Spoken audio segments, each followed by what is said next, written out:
whatever number they're gonna list it at is probably not that much higher than what I offered you for it, because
You got all right. Hold on.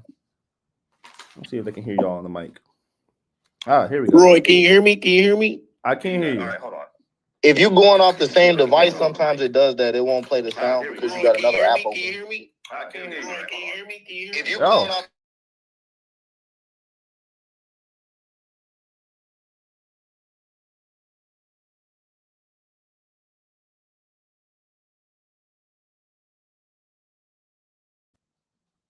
Hello. That'll help too.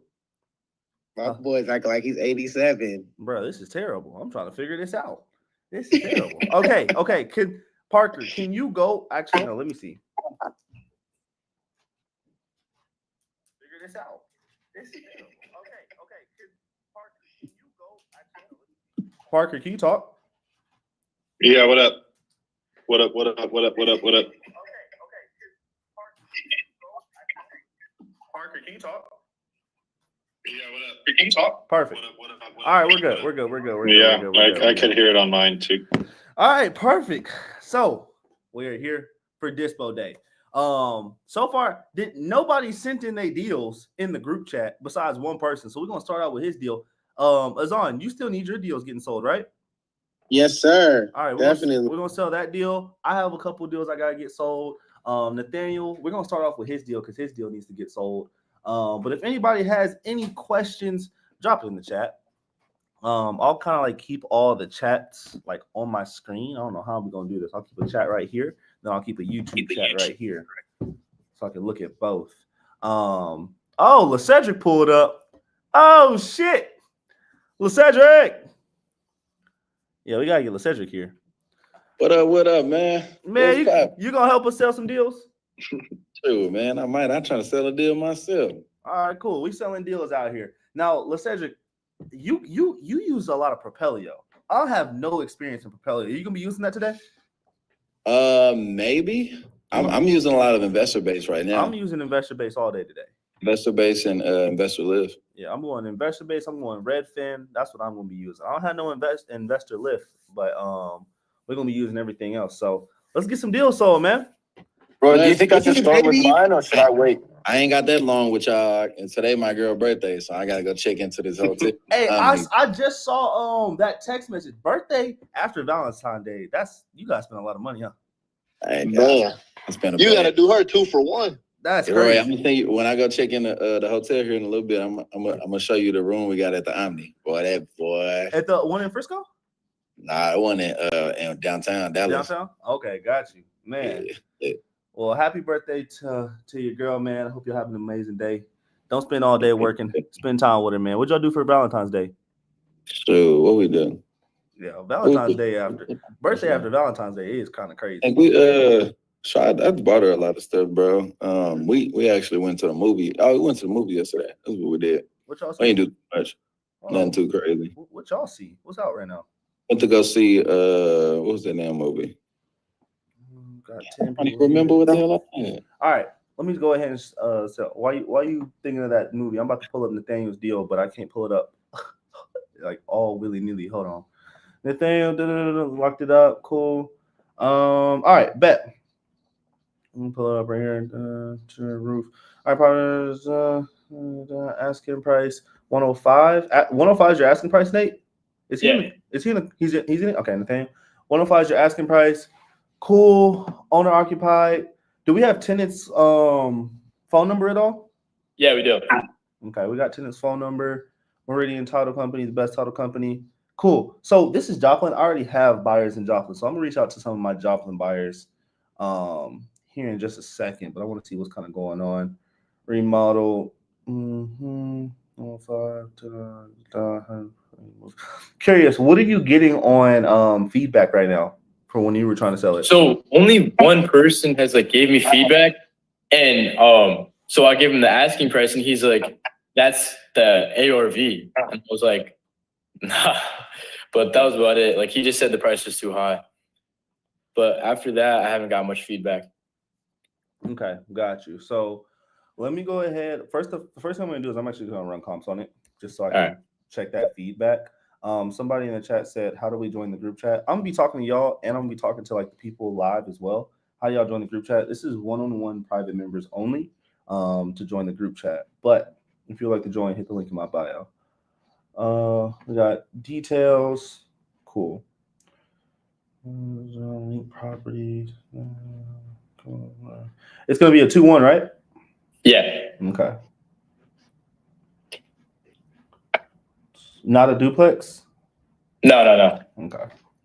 No, Joplin's super weird. Joplin will count every property as a duplex when it's not a duplex. It's actually 2 and 1.5. It's 2 1.5. Yeah, because he added on like a bathroom. Like Wow. it's not on like anywhere online, but he was doing a bunch of renovations like I was saying before, and he like added on. Everything's up to code. Like everything's like legal. It's just not updated. Okay. Awesome. So Yeah. if you didn't know, I don't know if you've already tried Facebook or not, but Joplin crushes it on Facebook. Like crushes it. I'm not the biggest fan of Facebook. I hate doing Facebook, right? But Joplin does really, really good on Facebook. Yeah, I was getting a lot of people like reaching out, but not much like responses after that. Okay. We'll dig in on that. What have you tried so far? So Facebook groups and then Redfin, and then that's all I got. Wait a goddamn second. I got a question. What do you do on Redfin exactly? Like, do you post? Like, what? Like, how does that work? So Redfin, I like to say Redfin, but it's really just Redfin Realtors. You're just reaching out to realtors in the market and calling them to see if they have any buyers that want to sell. I think I had this property under contract at one point in time. I'm not gonna lie. Is there a house in the back of it? There's like a shed. Does anybody live in it or no? Nah. It's a big lot. It's like you see that whole thing. Okay. No, this is a different property. I had a property that was under contract that literally looked just like this one. And then, what is it? There was a house that he put in the back here that somebody was living in. Yeah, that was his plan. He was telling me about that when we were first talking. He was gonna like build another house, but that wasn't like up to code. Like he can't do that. Yeah. So he just stopped. Yeah. Okay. Yeah. But all right. So that's what the house looks like. I just want to see what the house looks like and see if I can find something similar on the materials. Yeah.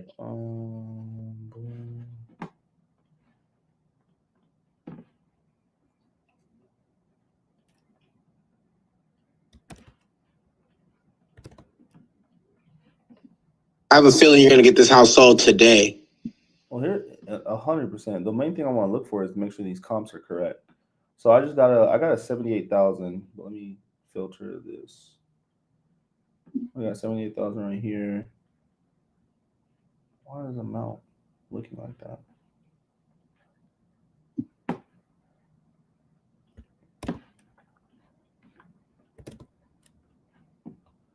Now, when your buyer rejected it, Nathaniel, do you know what price that he said he needed it at? Nah, he just like ghosted.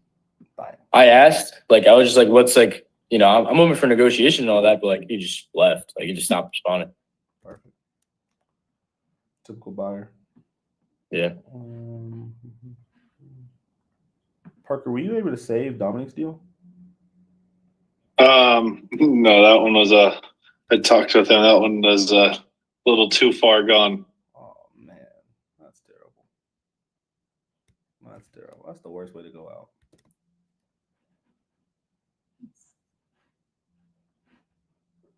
All right. I got 3 comps that I really like right now. In terms of the comps, I'm at 120 for ARV. Where are you at for ARV? I'm at 149. You're at 149? 139. 139? Yeah. And that's because of this property right here, 273. Yeah. Let's look at this.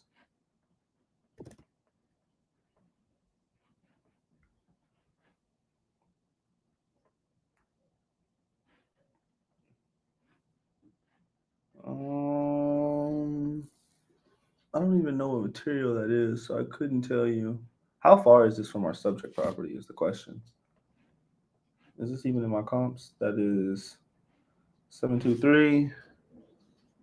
I don't even have 723 on here. Okay. It's a usable comp.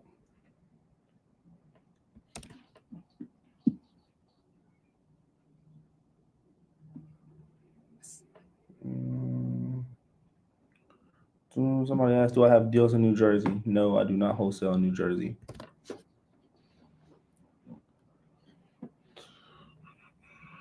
Let's break. So this one is not going to be a comp at all, right? So let's break down why this isn't a comp. So this one is a full brick house built in 1925. It has about 100 more square footage than us. In terms of just logic, it's just a completely different property than our property. Our property is a frame house with about 1,000 square footage, and it looks like this, right? So night and day difference between these two properties. Yeah. So we really can't use this one as a comp. I'm really stuck at the 120 range on max on ARV. I'm gonna be honest with you. Okay. 120. But you have this locked up at a pretty good price. Don't say what you got it locked up at. I already know. What's the rehab amount on this one?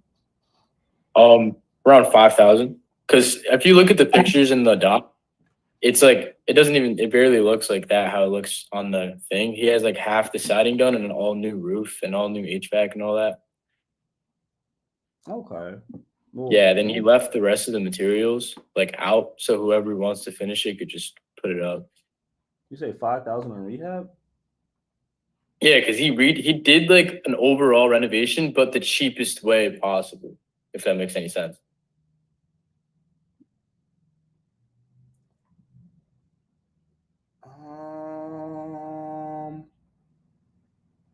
I'll be honest with you. If you only do 5,000 in rehab, I don't think you're selling it at 120. No. Yeah, because you want to think about.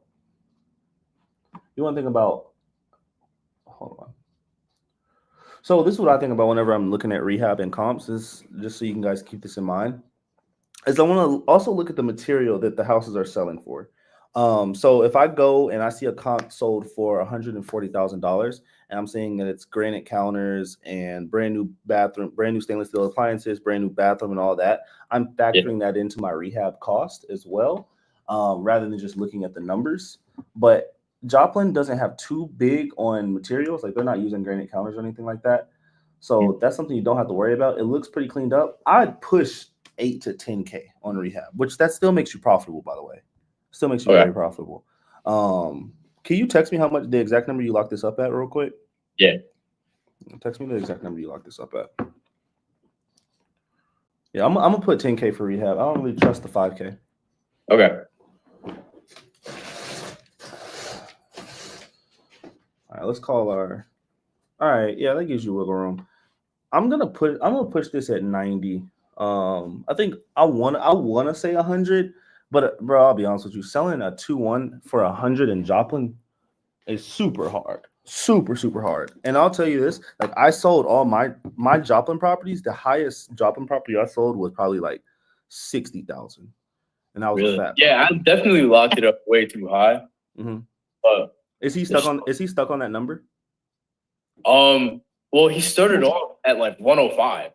You remember that one call, right? I do remember that. I do remember that. But yeah, so we went back down, and then we went to like 90, and then we went back down to like 73, and then he was about to leave, and then he was like, I need at least 87 or something, and we settled at 82 or something. Okay. But he just contacted the title company like a couple of days ago, locking in the closing date for the 18th. So I don't know if he'll be up to renegotiating, but we could always try. Let me see something real quick. Yeah. All right, it's not letting me in right now. All right, cool. All right, cool. All right, let's see if we can find a buyer for this. All right, so the first thing I always like to start out with, honestly, is I'm gonna go investor base.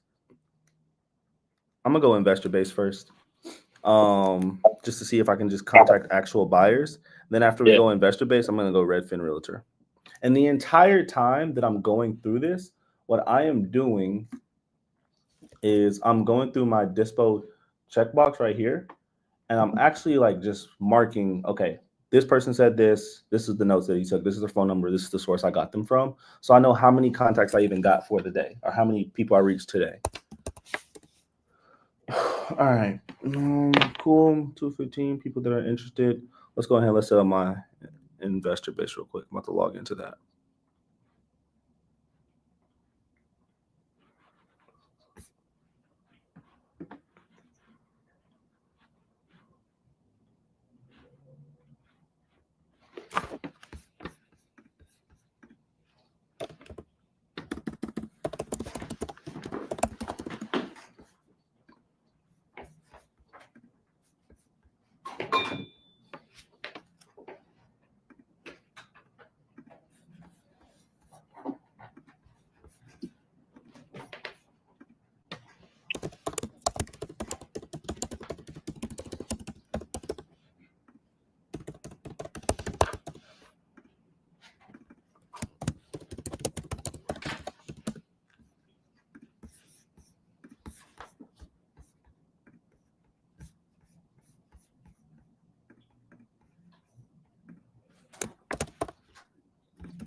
1 second. I'm resetting my password on Investor Base right now.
All right, there we go.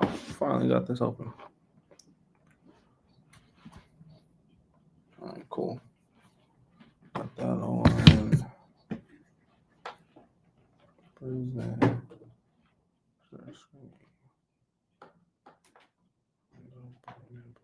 All right, cool. Where is our subject property?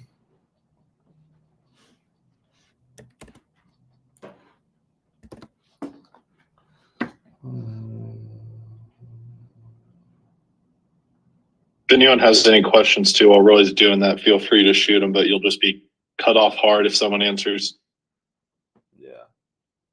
Yo, since I have a question. So one of the deals I still haven't locked it up. She's supposed to sign today. I just sent her the email and everything. Should I start dispoing, or you think it's too early? She hasn't signed it. Don't start dispoing. Call her, and you need to call her and get her to sign the contract. If you send it over, read over the whole contract to her. Yes. And then if she hasn't signed, try to find out why she hasn't signed. But if you've agreed on a price, Should I? All right. So the situation is, she read it, she did everything, she just didn't know how to sign it, and now she got her brother to help her out and stuff like that. So he should be coming in soon. That's what she said. She's supposed to sign. She read it and she agreed with everything. Gotcha. Yeah, I wouldn't start until she signed it personally. Yeah. But I would just put a lot of emphasis on trying to get her to sign. Your call has been forwarded to voice. Stuff signed that I do, like in my business, is when I call someone, give them an offer. If I do all my tricks and I can't get them to sign over the phone, and they say they need to take time, I always be like, that's 100% okay. Take, all the time you need, but I do need to let you know that once we provide you an offer, that offer is only good for 24 hours. If you need more time than that, that is okay. We'll just have to go through another requalification process, but we are buying a lot of homes and we just don't want our deals shopped around. For sure, yeah. You know what I mean? That builds your professional presence. It'll help you out a lot. Start doing that though. It'll reduce the chance of you dealing with what you're dealing with. Your call has been Yeah. forwarded. For this one, I don't think it has to do any. It's just she's super motivated because of the tenants. So, price. I even think so. It was one of the thing where I rained the comps a little too high. I think I sent them to you.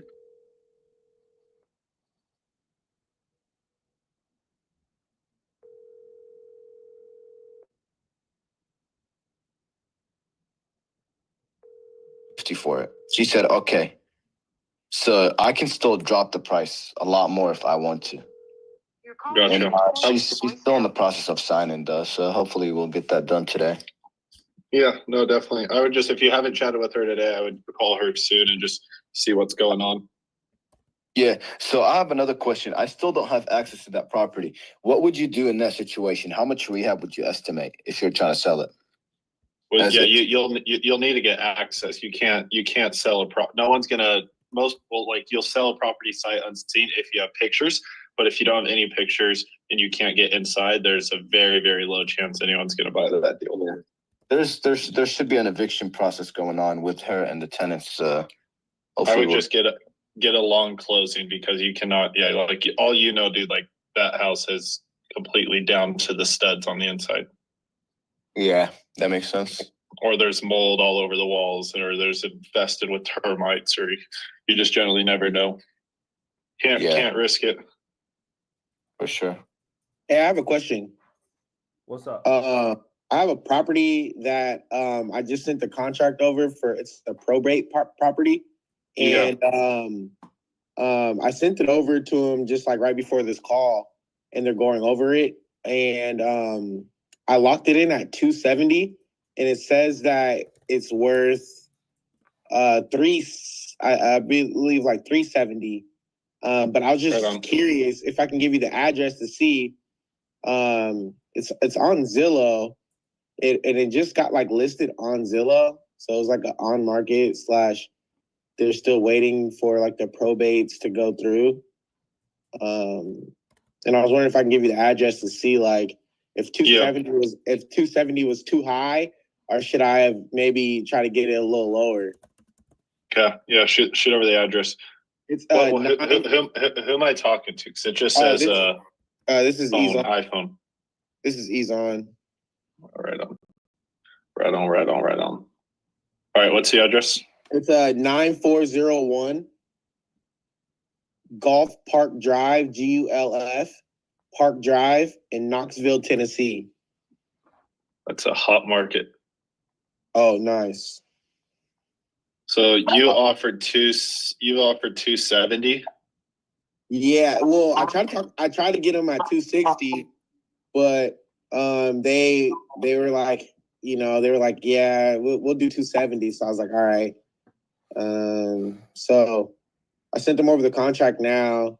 They're going over it, so we'll see what happens. Yeah, it's been on market for like 16 days. I don't know, dude. Anytime I see anything on market, for me, it's hard pass every time. Like Really? no matter what, it's a hard pass. Okay, all right. I believe Roy feels the same way, but Yeah, usually Roy tells me that too. on market, it's an instant no. Okay. Because look, there's been 1,600 people that have viewed this property and it's still not sold. Right. Of course, they're going to take 270.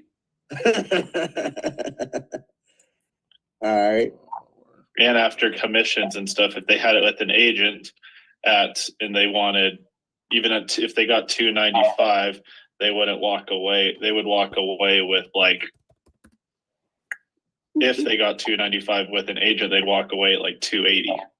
It's for sale by owner. So yeah, I know, but that's just why, like, they're okay with 270s because even if they went with an agent, they would probably be getting around 270. So that's probably what they're hoping to get for it. Oh, okay, got you. Does that make sense? Yeah, it makes sense. I'll just tell them I'll pass on it. Yeah. Anytime something's on market, just don't even put any brain power to it. Just be like, whoop, cut it off, put it in your Podio for like a month follow-up. And then check in a month if it's on market. If it's still, do another month if it's still on market, and then just keep following up with it. And then you might catch it when it like instantly falls off market. And then Hello.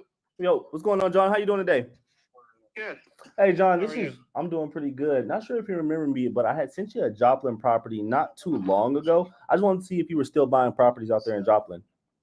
Yeah, man. If it's a good deal, I might. Okay, gotcha. I got a property over there on North Conner Avenue. Do you buy in that 64801 zip code? Possibly. Can I call you back later though? I'm in the back of an ambulance right now. Oh, I'm so sorry to hear that. Here, what I can do is I'm gonna go ahead and shoot you a text, and then I'll give you a call at a better time. All right? All right, man. Appreciate All it. right, no problem. Talk to you soon. who the hell answers their phone in the back of an ambulance? Like what, bro? That was crazy. Great question. Great question. All right. We have one. I'm going through my buyers right now. So we're gonna go ahead and just add these right now.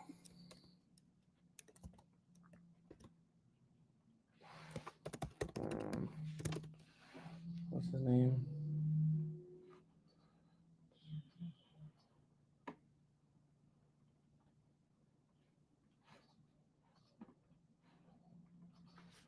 All right. Database. I will keep going with investor base. I got some questions on IG. What is it? Can you have a real estate license but not be a real estate agent to do wholesaling? No, you don't need a real estate license or you don't need to be an agent to do wholesaling. You don't need any license, right? In your name just in case anything happens. No, you don't need a license at all. Is he talking to a mentor? It's a one-on-one group. That's Parker talking in the background. All right. John R. Turley. So basically what I do right here is still buying in the called at a bad time.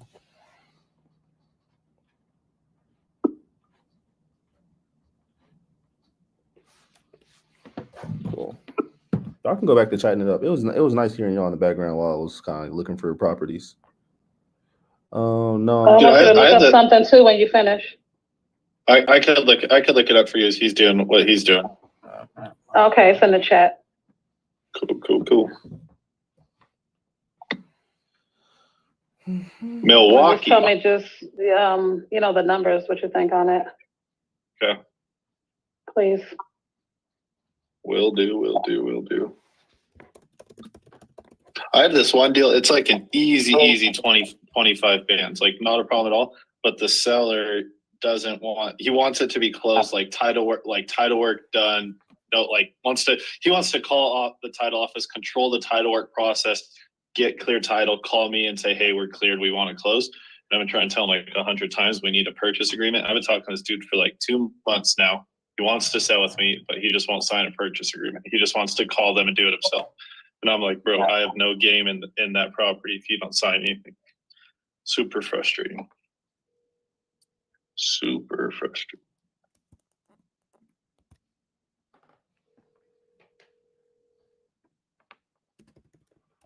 I'm looking that one up.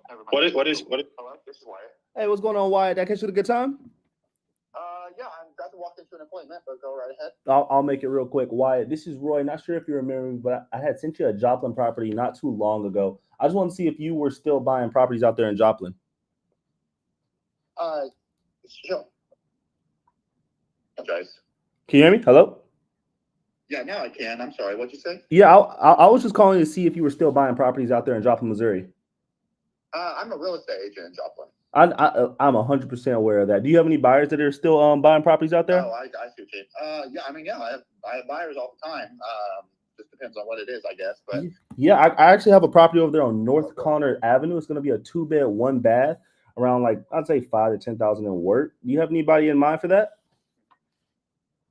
Not off the top of my head. I'm not working with too many investors right now.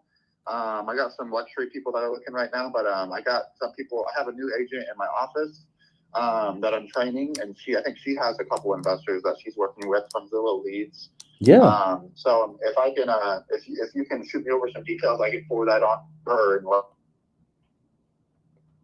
Perfect. And why you kind of cut out a little bit? Can you hear me? Why? Hello. Wyatt, hello. Call failed. We're gonna call him back.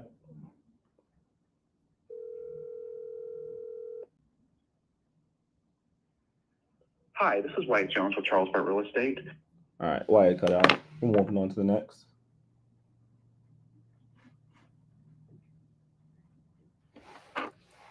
And honestly, I don't trust the agent that he just referred to, so we're gonna ignore that.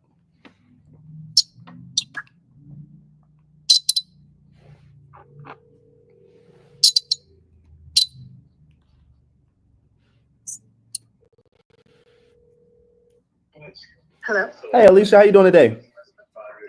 Okay, who's this? Hey, this is Roy. I do apologize for calling you out the blue. Just had a quick question for you. I have a property that I'm looking to get sold out here in Joplin, Missouri. I just wanted to know if you were still buying properties out here. At where? I have a property over there on North Conner Avenue in Joplin, Missouri. Now I'm a real estate agent, so I list those properties. You list the properties. Sorry. Yeah. Okay. So I was wondering if you knew any investors that were buying out there. Oh gosh, let me think. I'm not working with any investors right now. Mhm. But that doesn't mean that I can't promote it around the office and see. We do have lots of investors in the office. Okay. Perfect. Is this a good number I can send over that information to? Yeah, absolutely. Perfect. Absolutely. And quick question: what are your investors really looking for out there in the Joplin market?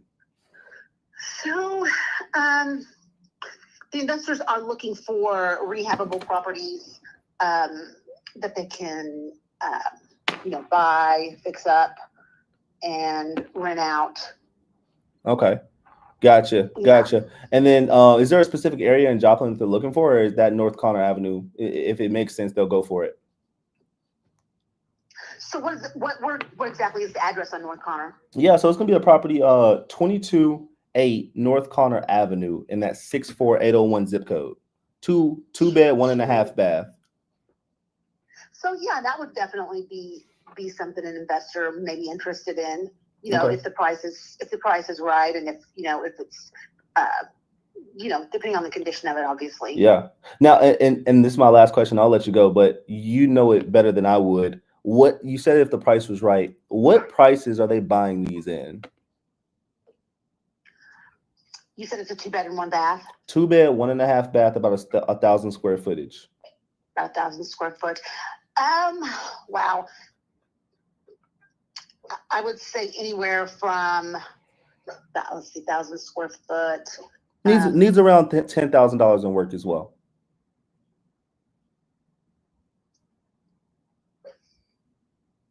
Wow, it's really hard to say without looking at it. Yeah, so here, this is what I'll do. That area, there's a lot of.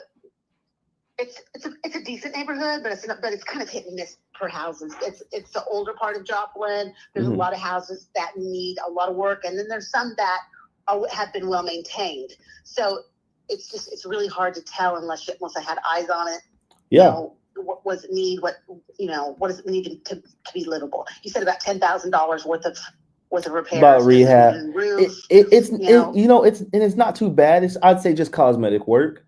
Definitely going to be that bathroom, kitchen, maybe some exterior work as well. A little bit of stuff on the roof that we want to fix up as well. But yeah, just like a ballpark estimate. Let's say for a property that your investors are like, look, I'm ready to buy this ASAP. What $100,000? Mm-hmm. Okay, perfect. What I'm going to do is I'm going to go ahead and shoot you over a text of the information of the property. It's going to be an investor's package. It's going to have the beds, baths, square footage, asking price, basically everything that your investor is going to need. Is this a good number I can text it to? Yeah, absolutely. Perfect. I'll text it at this number along with my information. And if you could like shoot it around to maybe some people that you know that might be interested or someone around the office, shoot me a Yeah, text and I can absolutely. get you in the property as soon as possible. All right. Thank you. No problem. You have a wonderful day. All right. Mhm. Okay. Okay, you too, bye. Bye-bye. All right. 100,000. Huh? 100,000. 100,000 right there. Now she hasn't seen the property, but okay. So I'm looking at this. All right. When I put what is it? Too much for her and her husband. She literally, bruh. She all right. Whatever. So yeah, we're gonna go ahead and put her on the list real quick and see if we can get her to send this around to some people as well. Yeah. Also, I got a quick question. What's up? So the seller, I'm supposed to call him back later on today. Mhm. Just like, give him a brief update before closing because it's the 18th. So how should I update him?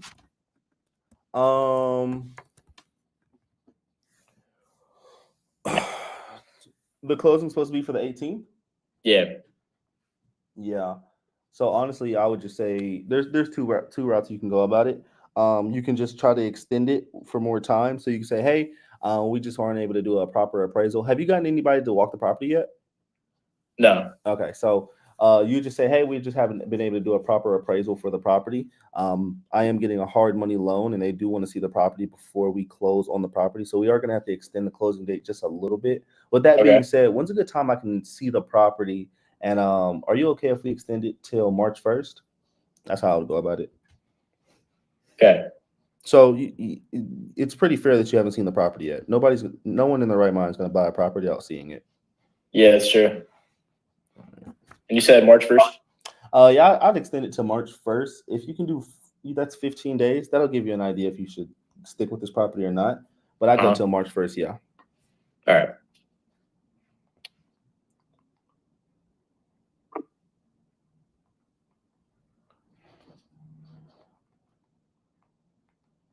So he's offered before to because he was at the house the other day and he was like, yeah, if you need anyone to come down and just look at it, I'm here. We can just open up the doors.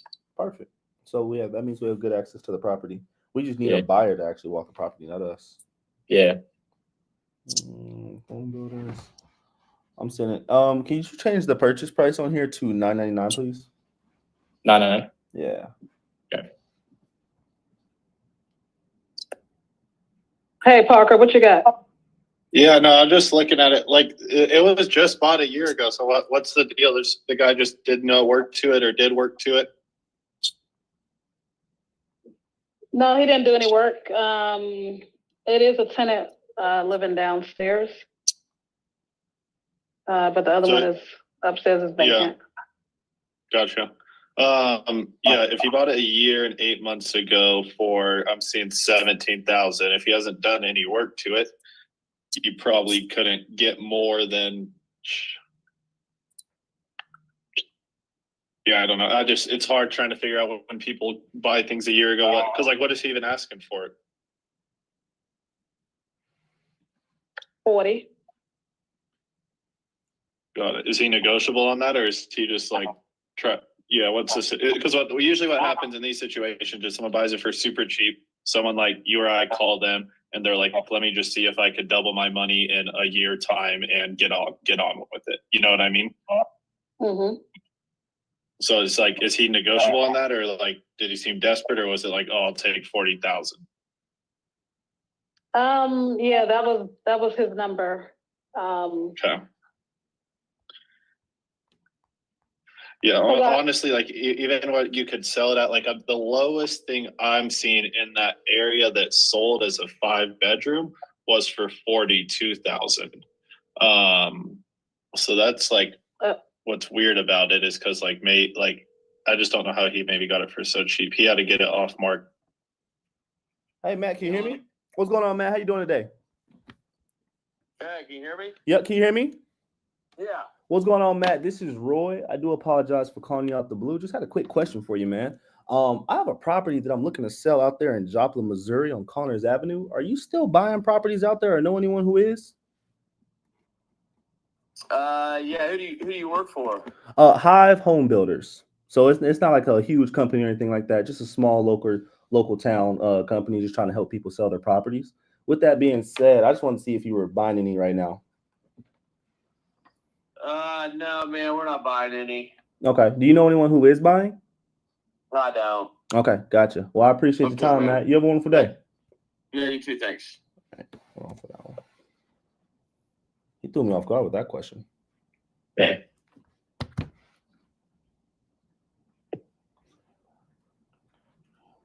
Gigi, so what info do you have on this? Like, what exactly are you wanting me to get an ARV on it for you? What do you need help with?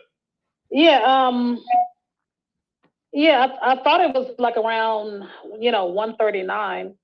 I see a couple of listings for one like it for 115. Mm-hmm.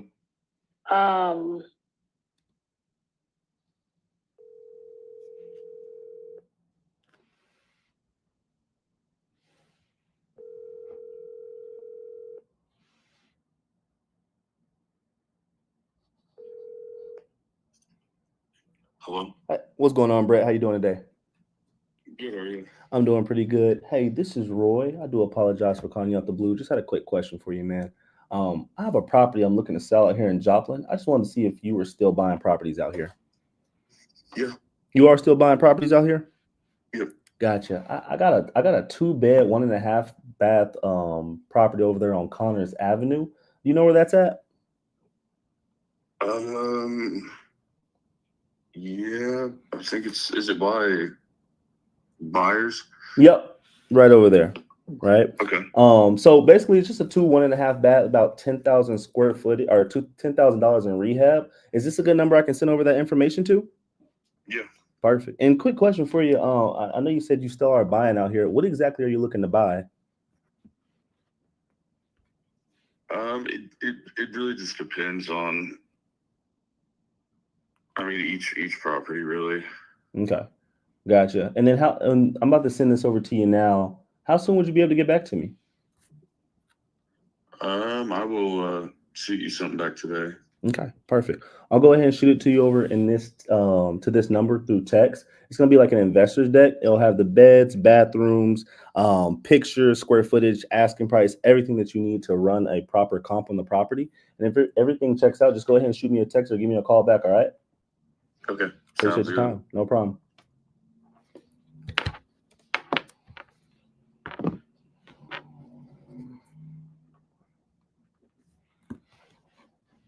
So when I call back the seller later on today, should I try to knock down the price a little bit?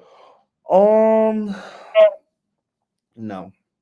The No? only reason is we don't have a buyer for a price yet, right? So what will happen is if you go in and try to knock down the price, let's say you do get it, and you're just going out there in the dark, you're just like, oh, I need to knock it down to 70 or 60. All right, let's say you get it at that price, and then a buyer's just like, all right, I need it at 70 or 60. Then you're screwed. And now you have to go back in for a third price reduction, which the likelihood of getting a third price reduction is very small. So what I like to do is I like to find a buyer to see where they're at. Let's say one of these buyers comes back and says, hey, I can buy this property at 75,000. Perfect. Are you 100% sure if I get this at 75,000, you're ready to go? They'll give you that confirmation. Then you go back to your seller and say, hey, I need this at 65,000. That way you already have a buyer lined up and you're not trying to, shoot in the dark, basically. Right.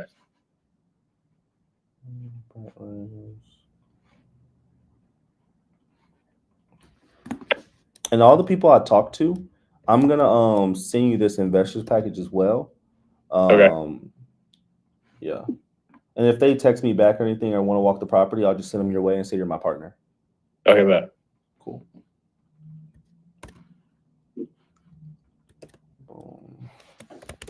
Gigi, looking at that deal, if it's 139,000 ARV, looking at it from like just maps view, like the roof is falling apart. It looks like a crap hole. 139 times 0.75. With the size of that puts you at 104, and then you're gonna need to subtract like 75,000 for a rehab on that size of a home because if it's 2,200 square feet. So that means you can sell it to an investor for about 29,000.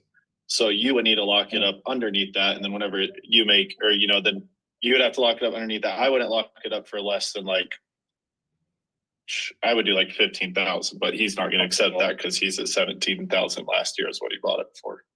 Yeah. But you could sell it for potentially 29.5, I think. So maybe call him and try to offer 20,000 and see what he says. Yeah, I mean, and somebody's living in it right now. Yeah, that's like that.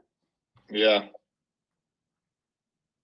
Yeah, with me not knowing much about it and the way it just looks, I would imagine it needs a full gut. So that's what I would price at. But find out more info about it and then see if you can reduce that rehab cost and maybe you have a deal. Okay. Thank you. Yeah, of course.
I want to kind of break down what I'm doing real quick, just so everybody can follow along. Right now, Parker, how does he see that? Parker, go on Instagram. People are asking you questions right now, so please take those over real quick for me. But what I'm doing right now is I'm going on Investor Base. I'm seeing that it has an LLC. Now it's really hard to get LLC phone numbers just automatically, so you have to do a little bit more digging. So all I'm doing is I'm taking this LLC, I'm taking it to opencorporates.com. When I take it here, I can see who's the agent name. So it's going to be Tim Breedlove. And it also gives me this address. This is most likely going to be his residency. So I can go ahead and type in this. Let me copy and paste this. See if this is where he lives. Now, sometimes you'll get tricked and it's just an office building. And it's not really anything that you can work with. But usually it's where they live. And if it's where they live, hey, excuse me for a second. Usually Hey, Roy. that. Can you hear me? Hey, how's everybody doing today? Hey, what's going on, Rush? Hey, quick question, man. I'm taking notes right now. What two sites did you say that you went to? You said that you went to Investors Base and what else? Open Corporates. Okay, thank you. And Investor Base and Open Investors Corporates. Base. Yeah, Investor Base and the Open Corporates. Then I'm just trying to see if I can find that. So it looks like this might actually be an office building. So we're not going to be able to get that from him. Oh, wait, hold on. Oh, no, it's not an office building. This is his crib. All right, cool. So this is where Tim should live. Tim no longer lives here. So we need to go ahead and type in the property address. Now, even though Tim moved out, because his name was attached, it still might be linked to truepeoplesearch.com, which we can just go to True People Search, go to address search, put in this address. Can we find Tim? Timothy Breedlove right here. We got Tim right here. Let's see if he's still buying properties. To round everything back, we found that he had a property right here, right? This is his LLC. I took this to Open Corporates. Once I took it to Open Corporates, I saw that this was his name. His agent name is Tim Breedlove. So he's the one who owns this LLC. Then I saw that his address was registered here. Now, he made this LLC back in 2007, so I don't expect him to still live here. And usually most people don't update their addresses on the LLC. But what I could do is I could see that because he used to live here, I can skip trace it with truepeoplesearch.com. And even though he doesn't live there anymore, I can see that his name is attached to the property. Found Timothy Breedlove, the same person who owns the LLC, which is the same LLC that sold this property, it looks like 11 months ago. My only concern is Tim looks like he just moved to Arkansas. So I don't know if he's still buying out there in Joplin, but we're going to give him a call and find out.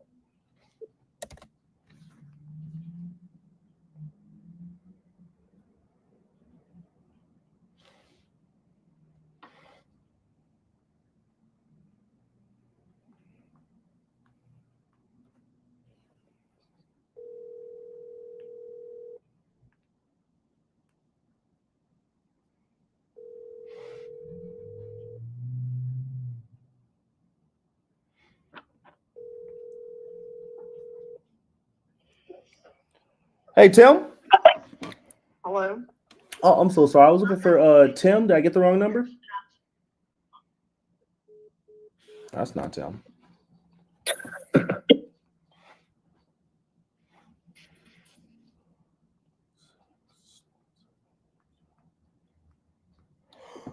Another efficient way to skip trace somebody, rather than True People Search, is going to be doing a single skip trace on batch skip tracing. Do not use batch skip tracing for batch, like actual pulling out list, but for single skip tracing, you can use them for, because it's like 15 cents. And it's a little bit more accurate. Your call has been forwarded to voicemail. We're going to double ring. Whenever I'm calling a buyer, I never call once. If I'm super annoyed, I'm calling 3 times. If I just want to like get through my list, I'm going to call twice.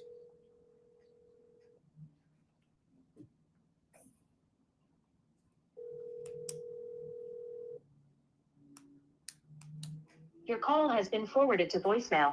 The person you're... All right, we're going to leave them alone. We're going to move on to the next on investor base. So what I'm going to do is in my what is it? Dispo CRM. What I'm going to do is I'm going to take his name, Tim, right here, and we're just going to mark him down. Even though he didn't answer, we want to mark him down just so we know that we reached out to him before, because the most embarrassing thing that you can do is reach out to him again. Now, he doesn't have an actual phone number, so we're not going to add anything yet, but maybe we can find him later on Facebook. All right. Oh, somebody called me back. Hold up. Hey, Tim. Hello? Hey, I was looking for Tim. Did I get the right number? No, you got the wrong number. So sorry about that, man. So those are two wrong numbers on truepeoplesearch.com. To go further into it, and I'll send this to you, what I would do is I would try to skip trace the address on batch skip tracing and see if you can get them that way. And I wouldn't skip trace the address that we saw on the open corporates. True People Search actually shows Tim's new address, which is this one right here. Mm-hmm.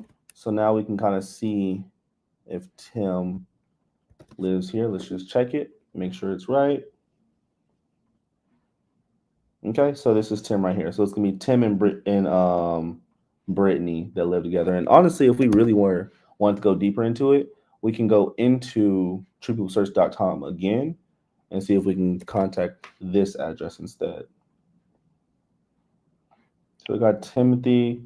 Let's say Tim has the same numbers. Tim has the same numbers we just tried to call. I've gotten deals sold off calling the wife. Be honest with you, you can call the wife. Let me see if I already called this number, 417. So this was actually the number I called. So it wasn't Tim, it was actually going to be his wife. She hung up. So I don't know if that's a good sign or bad sign, but maybe we can call her later. So I'll take that name or that number we just got right here, put it right here, and then just leave a note. This is wife.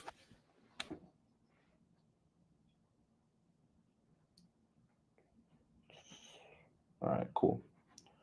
On to the next. All right, this is Candy. She has her phone number right here. Yeah, I never gave her a call. You never gave her a call? I didn't get to her. Okay. Let's see what Candy's on. Somebody asked, what does Dispo Day mean? Dispo is disposition, meaning you're just trying to sell the deal, getting deals sold.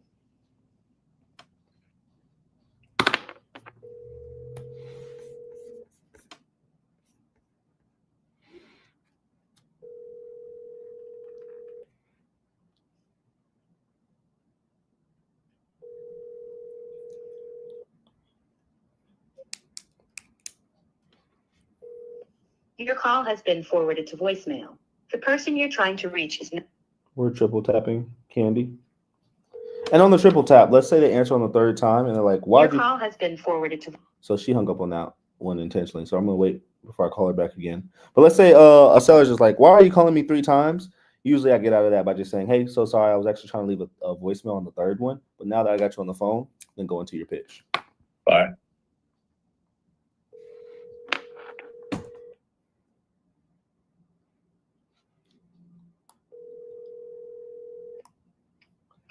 Hey, Candy? Candy, can you hear me? You got the wrong number, bro. I'm so sorry about that. Do you know anybody named Candy? I do not. All right, no problem. Talk to you soon, man. All right. Not him. We're going to find Candy real quick, though.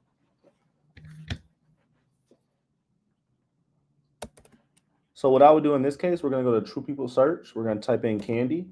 Then we're going to go Joplin, Missouri, and see if Candy pops up. She's 72 years old, lives in Joplin, Missouri, and she has no landline besides this one, which is the one we just called. So Candy's off the list.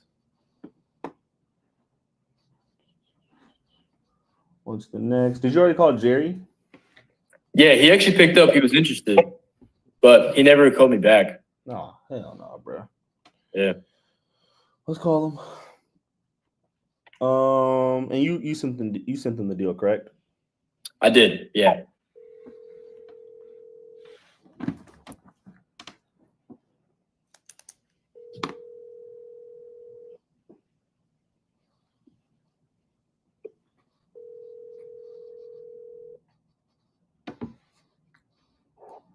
Jerry Davis.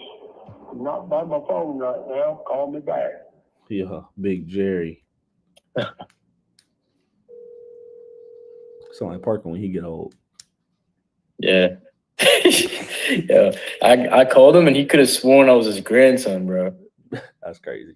I was like, what are you talking about, bro? But he was interested at the end, so I was like, all right. Jerry Davis. I'm not by my phone right now. We're going triple. We give Jerry to make it. All right. All right, cool. Let's see.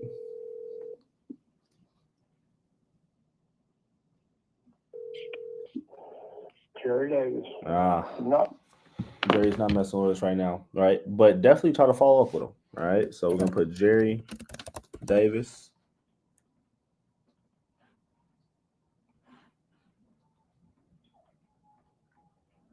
Now we're at the end of this. We're just going to go to Redfin after this. I'd be investor base. And then because I didn't get in contact with him, he's a gray, right? So, or you got in contact with him. So he's going to be a yellow. Actually, no, he's a green because you sent it off to him. My bad. So green means you sent it to him. You're just waiting for a follow-up. Yellow means you're you sent them the link, but you're just wait. My bad. I got that wrong. Yellow means they did not answer. So John actually did not answer. Or we didn't get to send the link yet. Alicia, we did send the link. So yeah, yellow means didn't send the link. Green means you did send the link. Red means they're not interested. Gray means we're still trying to see if this is even the right person. All right. And you can always make up your own colors. Just make sure you stay organized. All right.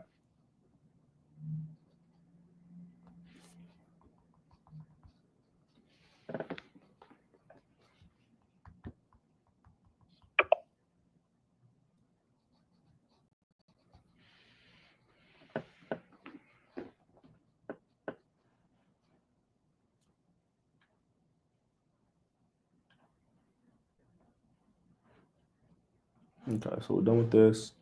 Now we're just gonna go to Redfin. Now, how many Redfin realtors did you call on this one already? I'll tell you the exact number. I called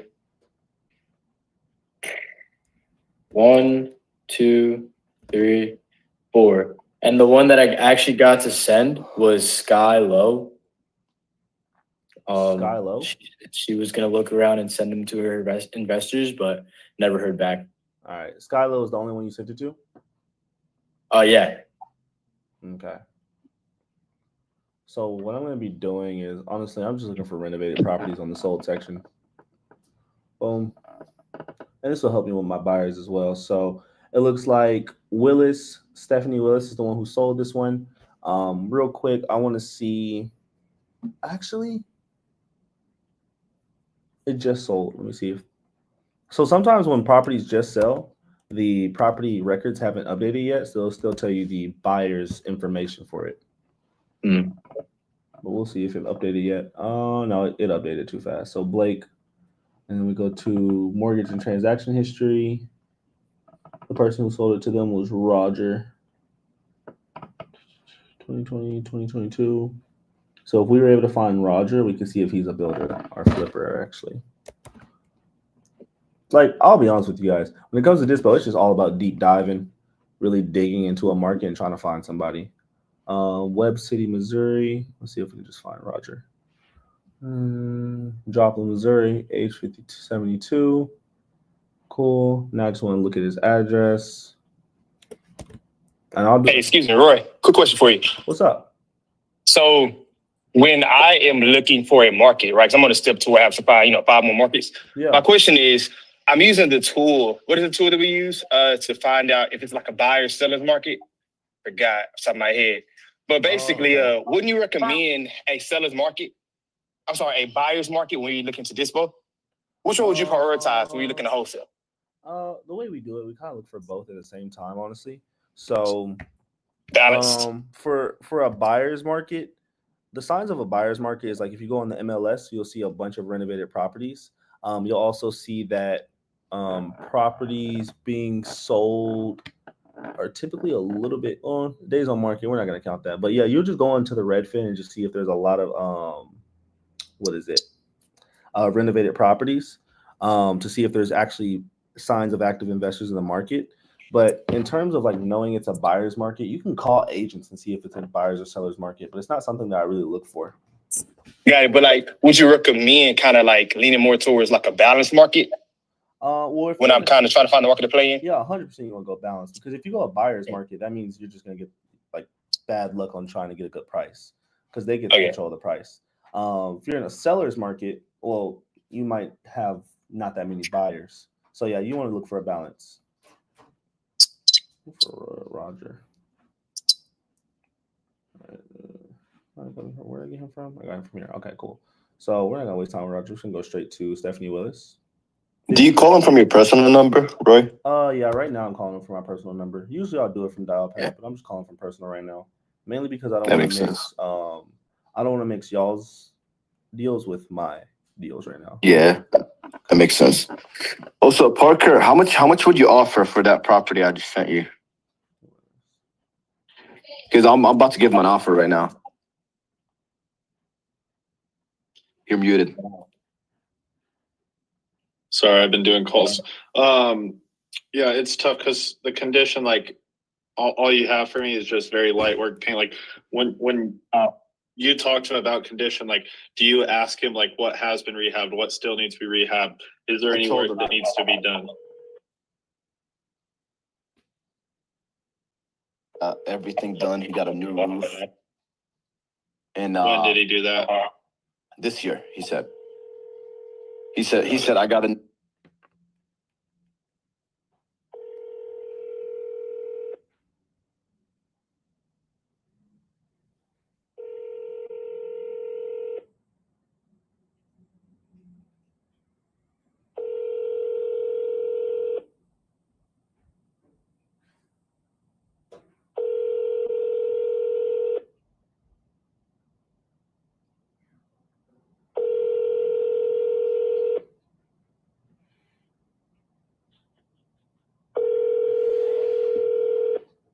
No way.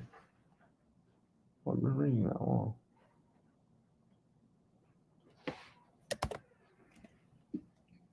$15,000 in rehab. Yeah. Just to be careful. So if And you're I'm at thinking 120, 140. You think 120? Hello, can you hear me? Yes. Hey, is this the Willis team? Yeah, this is Dominic. Hey, Dominic, this is Roy. I do apologize for calling you out the blue. Just had a quick question for you. I saw you and your team had sold that property over there on Rex Avenue, and I actually have a property I'm looking to sell out here in Joplin as well. The only problem is it does need some work. I was just wondering, Dominic, do you have any investors that are looking for any projects at the moment? I mean, I always have people looking. It just depends on the price. Just depends. Everyone's looking for a deal. I mean, let's kind of run through the deal. So this property is going to be over there on North Connor Avenue. You know where that's at? I know where North Connor is. Yeah. Yo, it's going to be 228 North Connor Avenue. It's going to be a 2-bed, 1.5 bath. We are looking for 100,000 for the property. We got an ARV of around 120 to 130. Just going off a ballpark in that range, is that something that your buyers might be interested in? No, they're not typically interested in that neighborhood. Sorry. Okay, and just so I can have some notes, what's kind of wrong with the neighborhood that you're seeing? Oh, just they don't like to invest over there. It's just too much rentals already. Okay, too many rentals Kinda already? saturated. All right, gotcha. Yeah. All right, no problem, Dominic. Well, I appreciate the time, man. You have a great day.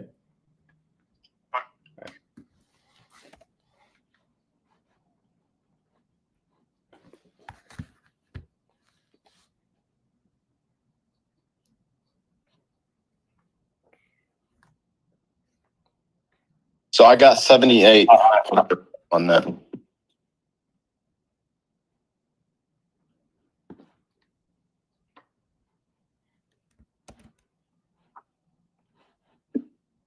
that was what you got for an offer to him? No, I got 78 for MAO. If we're looking at 125. But I think it's a little more because I saw a couple properties selling for like 180. Break me down how you got that number. So 125 times 0.75 minus 15,000. And then that's the price. That's how I got to 78. So if I'm trying to make 10, I would want to offer him like 65. I would say. Yeah. Yeah, I think you could get one. I went real look. You could probably get 130 off it. So run it off 130. Then you would be at. You could sell it to an investor for like 82.5. Yeah. So then anything you lock it up underneath, that's obviously your spread. But I think you could sell it to someone for like 82. Yeah, I'm gonna try to get it for under 82 right now. Tear it up, man. Go offer him like 70, 68. Yeah, I'm gonna try. I'll see what I can do. Okay. Sounds good, man. Good luck. Thanks.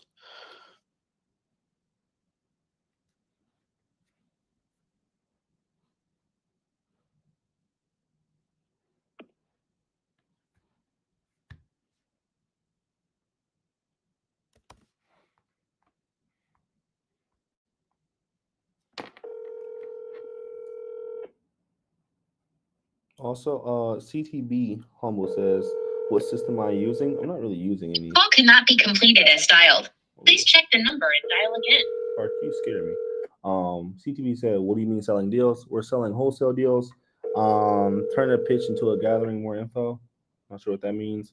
What system are you using? I'm not really using any system right now. I'm just kind of like just doing research. Hi, you've reached Rachel Moffett with KMR. All right, now I want to give y'all a heads up. Agents do not pick up after 4 p.m.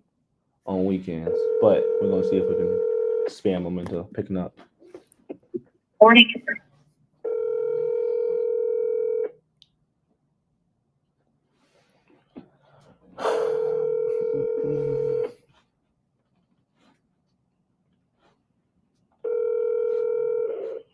Hi, you've reached Rachel Moffett with KMR Farm and Ranch.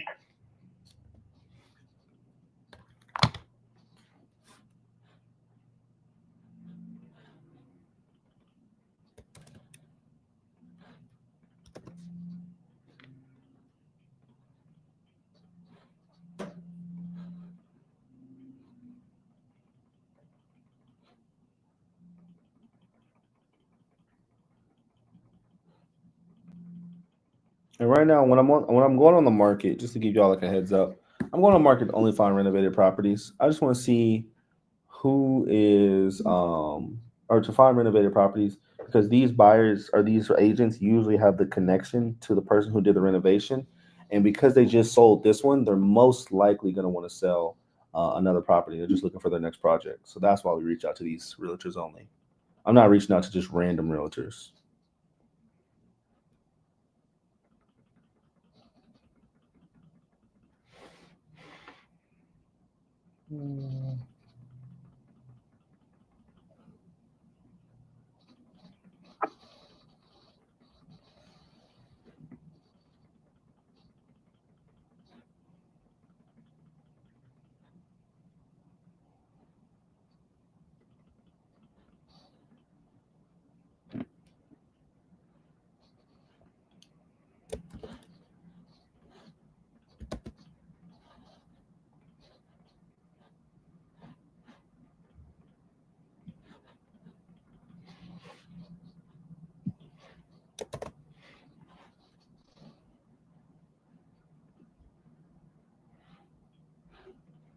Also, when you're calling your agents, don't call the office.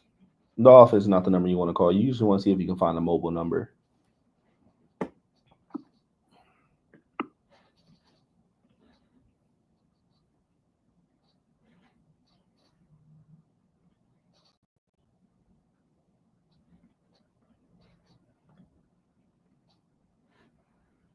Phone number.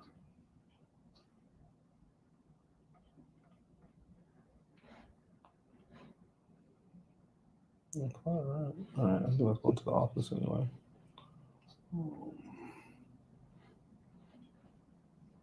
What?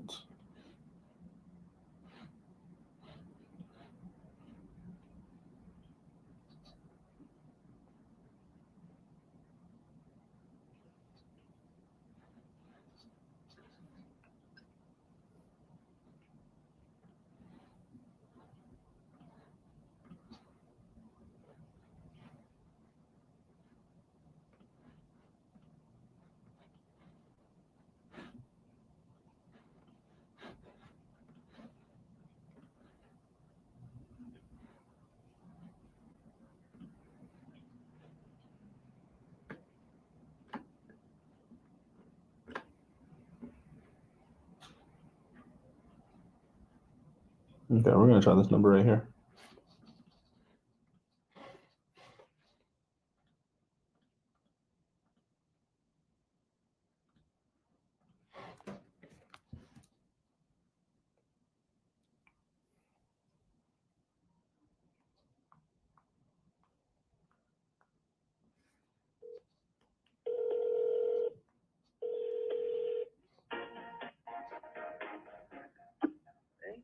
All right, so if you hear this, this is most likely going to be the office. So you don't want to call the office. Amy has no way for us to just contact her. See if she put it under here. Yeah, Amy has no way for us to contact her, so we're going to ignore it.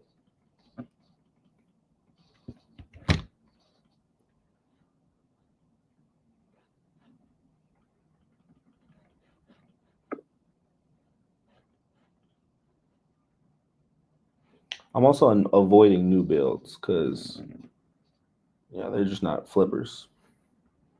Right.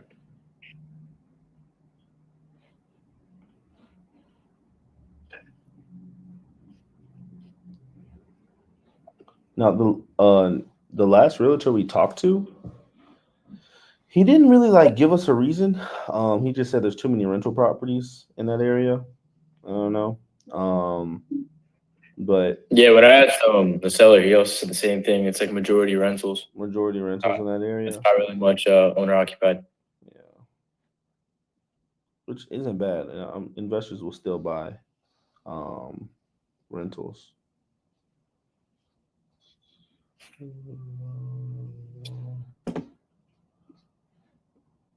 Looks like a renovated property right here.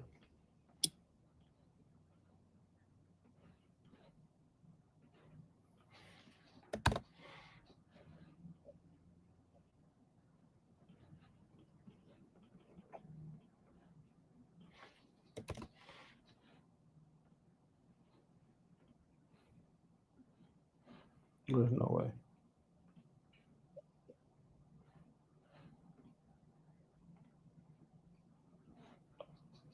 All right.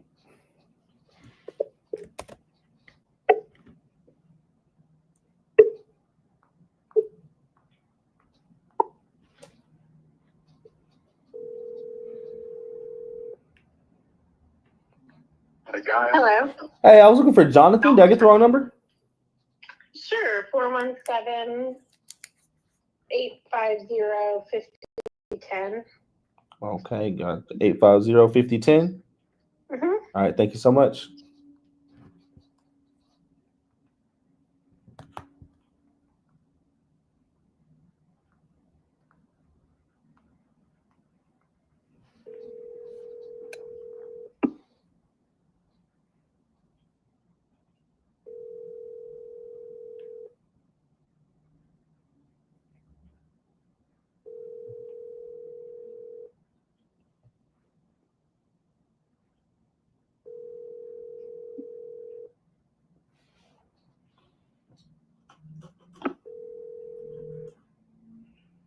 Hello, you've reached the personal voicemail.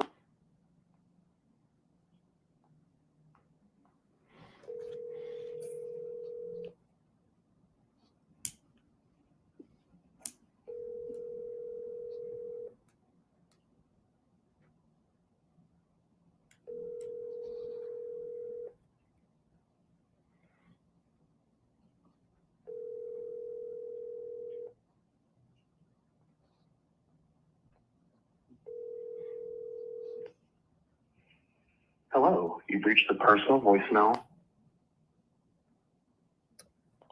Going in for a third one.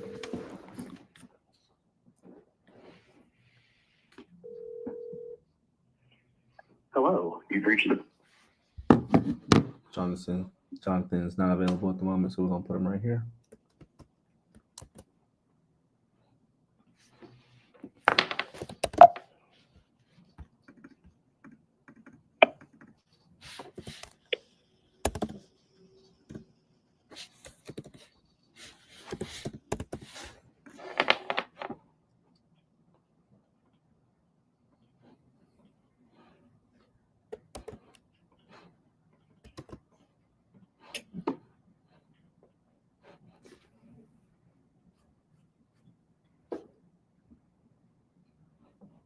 I'm going to go ahead and switch it to active listings. That way I can call the agent and I can call the buyer. Let's see if we can find both.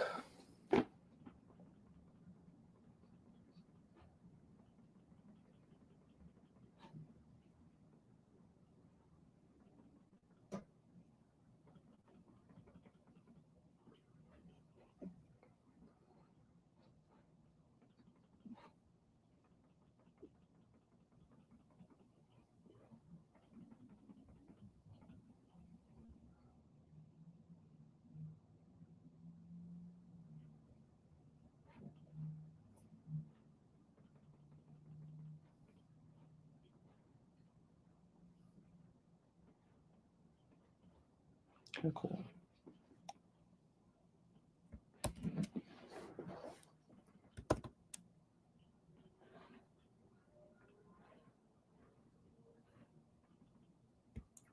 Boom. All right. So I'm about to walk through this with everyone who's kind of paying attention at this. All right. So I went on Redfin. I found a renovated property. I took that address. I put it on PropStream. Now I see that there's an LLC, and the red flag or the green flags that I see is he owned it for 4 months. So I know he's a verified flipper. I can also check his LLC and also see that he has other properties in there as well. So perfect. He's a flipper. So how do I get his actual contact information? Usually on the mailing address, it's going to be linked to their actual name or where the LLC is registered. And I see my guy Richard is linked to this address. Now, you kind of want to do your due diligence and make sure Richard is the actual person that owns that LLC rather than us assume. So we're going to take this LLC, take it right back to Open Corporates, and all we're looking for is Richard as the owner. So boom, and looks like Richard is the owner. So Richard owns this LLC. That's our flipper. We just need to get in contact with Richard now. So we're going to go right back to PropStream, take this address, And we're putting this on truepeoplesearch.com. And then just skip tracing the address. Found my boy Richard right here. He has a lot of landlines, but we'll see what happens if we just call this right here.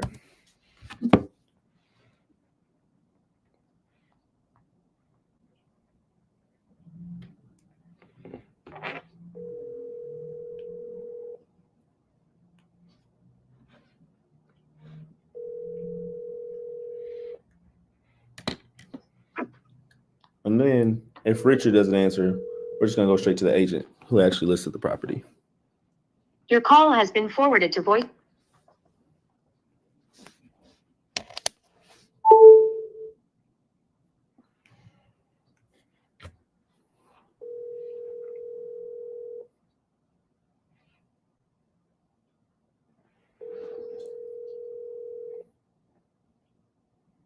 Your call has been forwarded to voicemail. The person you're trying to reach is not available.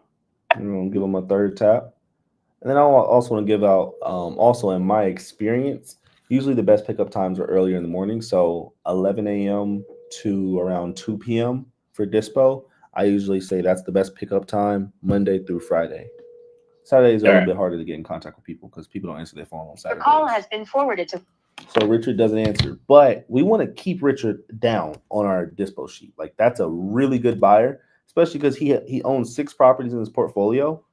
Also, let me take this. He owns 6 properties in his portfolio, and he literally just listed a property on market and owned this one 4 months ago. So he's a verified flipper. We want him. So we're gonna go ahead. We'll keep him right here. Make him yellow, actually. We still need to see if this is the right phone number, though. Need better phone number. And then what I'll do for you too, Nathaniel, is I'll put in the address to skip trace them, because I'll send you a link on how to do this. But what you want to do is put this, you can single skip trace on batch skip tracing. It's the only skip tracer I believe that offers that. You can single skip trace it. You can load up like maybe $50 in credits within that with batch skip tracing, or you can do like $10. Honestly, I think the minimum is like 25. Do the minimum amount, and then each skip trace is like 15 cents. That way, I can just put in this address, and I'm probably going to get a way better phone number than this. Right now, I'm just using True People Search for time's sake. So you think it's a better idea to just like call back the realtors when it's like in the morning on a weekday? Bro, yeah. Realtors don't like working, so they're not going to answer the phone on the weekend. Yeah.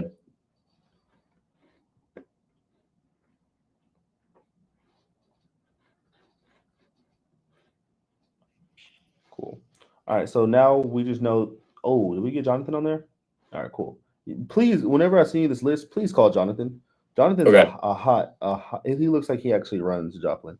So let's get him, and then Richard's also a big one as well. And I'll put Richard's LLC in there for you too.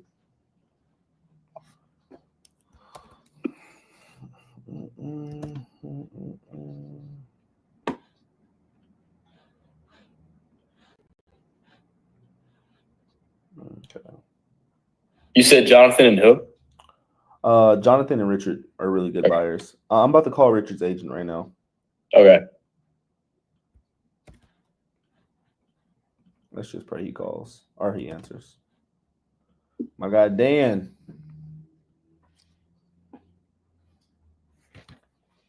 Dan looked like he work on the weekends. I know he about to answer.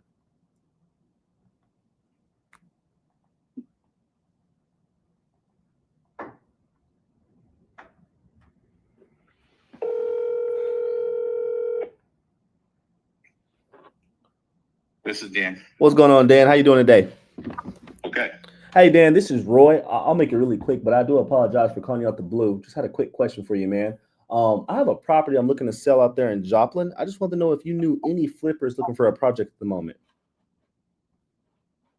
No, I sure don't. No flippers at all? No. No problem, Dan. I appreciate your time. All right. All right. Dan does not confirm he knows any flippers. On to the next. And then all we're going to do is we're just going to put Dan's information right here so we don't call him back.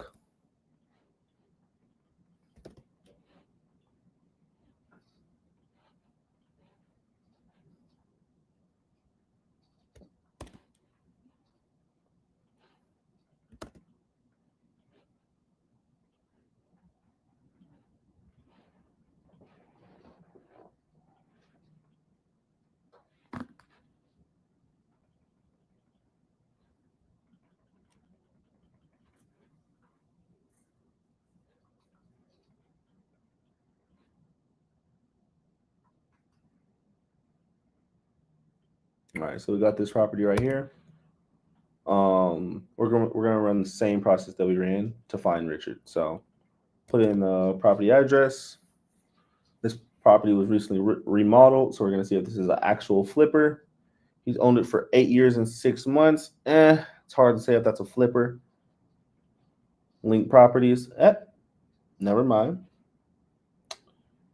They do renovations and stuff. So we're gonna find a way. So this is gonna be a hedge fund. Trying to get in contact with the hedge fund is super hard. I'll give you that. I'll be 100% honest with you. Super hard to find that. Yeah. But we'll see if we can.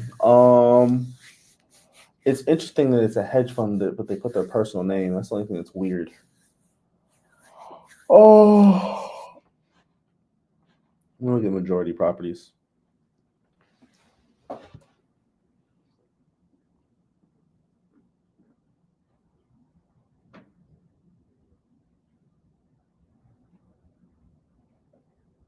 Yeah, I'll be honest with you. We would waste so much time trying to find their contact information. Hedge funds are super hard to get in contact with.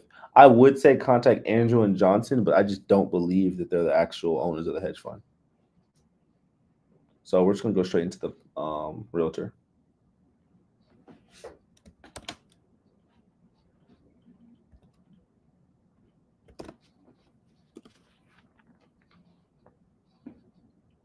It is also President's Weekend, so it makes sense for people not to pick up. Really? I didn't even know that. Yeah.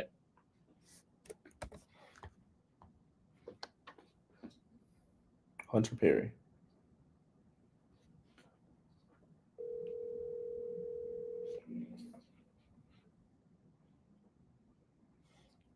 You've reached the voicemail of Hunter Perry with the... I'm going to run Hunter right back.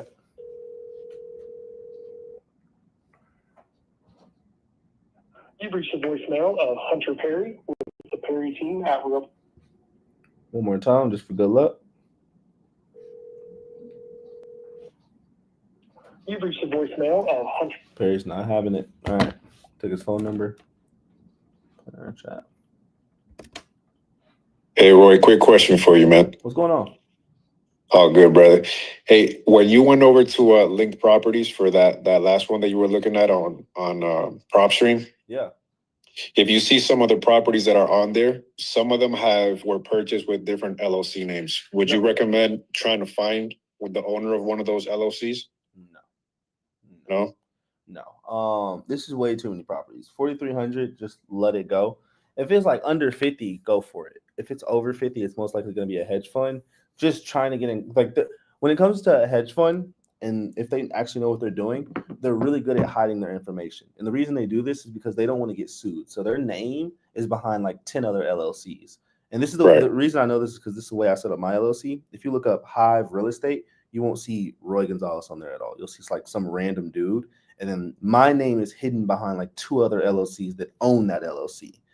And that's just so like, let's say some seller wanted to sue me on a contract. They couldn't even get to me. They would have to go through like 5 other LLCs to do that. Right. So if you're doing this on like, and I'm just a wholesaler, right? And I'm doing that. Imagine people who own 4,000 properties. You're never going to find them. So I usually just let it go. The best way to find them is just talk to the agent and see if the agent has any connections to them. Got it. Yeah, usually what I would do to try and find them was I'd go on LinkedIn and try and find some people that work in there and then try and see if I can find their contact information. Yeah. And then communicate with them and they'll connect me with some of the acquisitions. That's a really good way.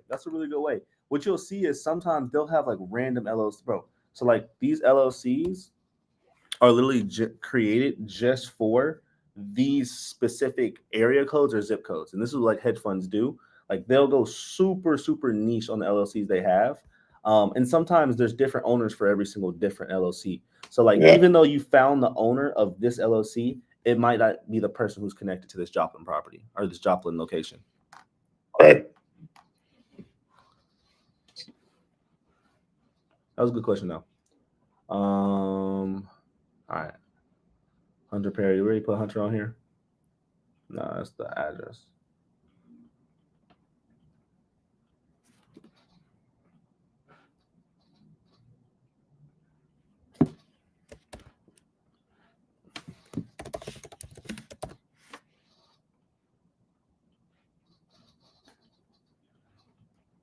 And then Nathaniel, what I would want you to do is on next week, and I'm getting them on the list right now for you. So we have 3 people we're gonna follow up with.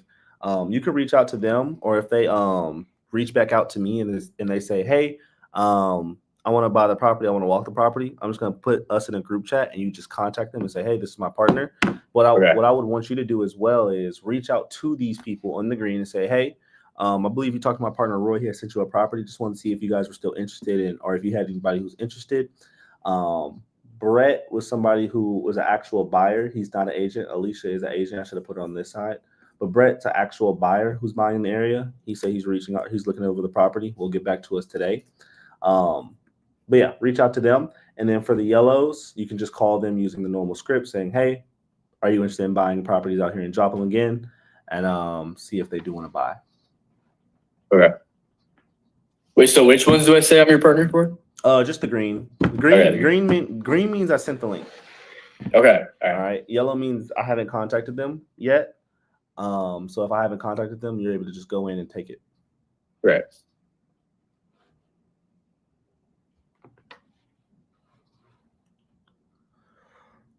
And how long does it normally take you to sell it, find a cash buyer and sell it? I've been doing a lot of JVs lately, or just novation. When I'm doing this by myself, I'd say probably 5 days to a week if I'm doing this. And this is like doing it 2 hours a day. Right. Yeah, there's not much room for JV on this deal. No, I wouldn't do it.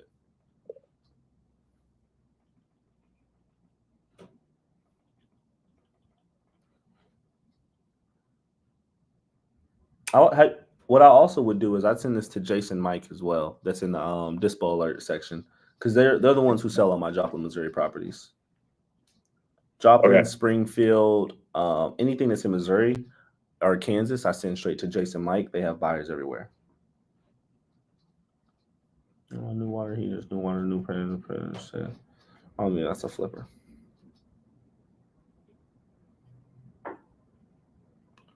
New build. Hold on. Here we go. We got one right here.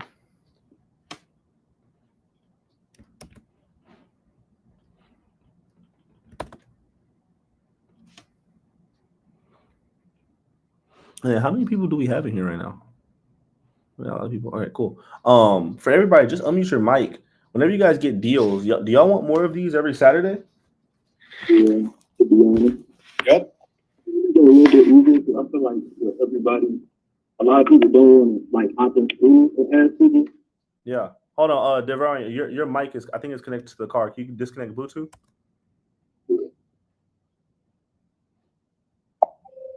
No, I was saying it probably just makes it easier when you on the call with people, because then you could just actively ask the questions versus like just throwing it on there and then waiting for somebody to respond. Because I don't know about everybody else, but I can't just keep hopping on school and just waiting or whatever. Because I know it take a look. Everybody got their own thing going on, so it's kind of hard for people to reach out to other people that way. Yeah, 100%, bro. Dominic wants the dial days too. We're probably gonna mix Saturdays with dial days and Dispo days. Kim Flanagan, that's what I'm looking for.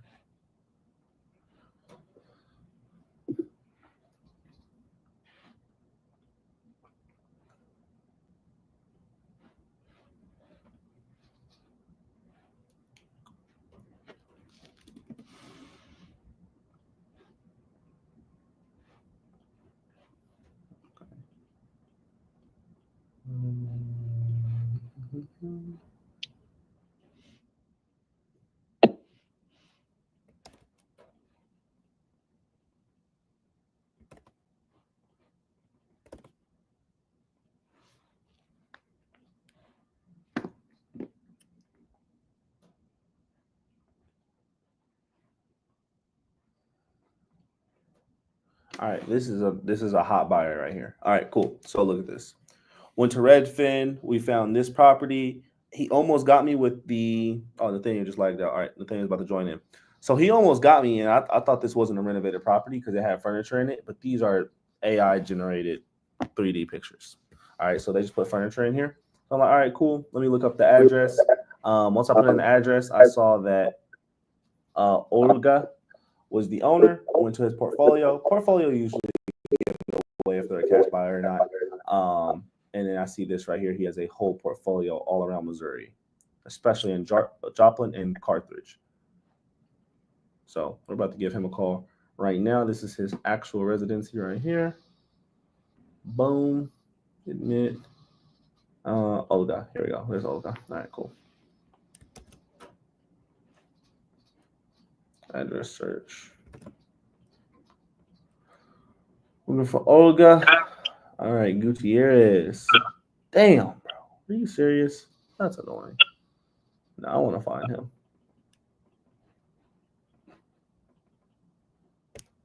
Let's call the landline one time. Let's see.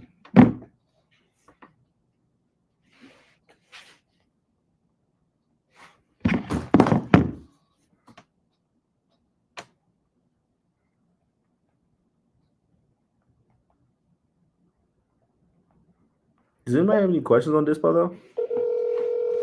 I think for the most part, it's pretty not simple, but it's pretty easy. I think it's easier. And then to be honest, I've been getting a lot of cash buyers off my cold calls. I got like 20 cash buyers in my market. So what I do is I take all their information and keep it and let them know. Like, so when I'm cold calling, if they say, okay, no, I'm an investor, I'm honestly an investor too, because that's mostly what they say to me. When I'm cold calling, they'll be like, oh, I'm investing too. So I'm like, okay, well, if I find what I do is I also work with investors to help them find deals in the area. Is that something that you're open to? And they'll say either yes. Most of them pretty much say yes if the market is right or if the deal is right. So I'll be like, okay, I got your name and number. Is it okay if I reach out to you once I find something that might pique your interest? And it was like, okay, fine. And then I'll just reach out to them when I dispo. Yeah, no, that's fire. Yeah, what I do also when cold calling is in your Podio have a cash buyer section. So like you literally can just make a new app. I think that's what it's called. Put a cash buyer section, and every time you get a cash buyer, just put it in that section. You just call that person whenever you get one. Yeah. So that's a good one too. Olga, I want to find Olga, bro. I'm not giving up Olga. That's a hot buyer. There's no way he's not found anywhere. Joplin. Yeah, that's what I said. At least in the market that I'm in right now, I don't think I'll ever have an issue getting it sold. It's more so just making sure it's at a good number. Exactly. Bruh, I want Olga now, bro. There's no way.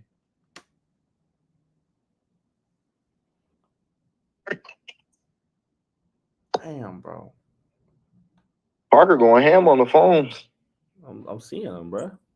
Parker, what you doing, bro? Oh, he locked in.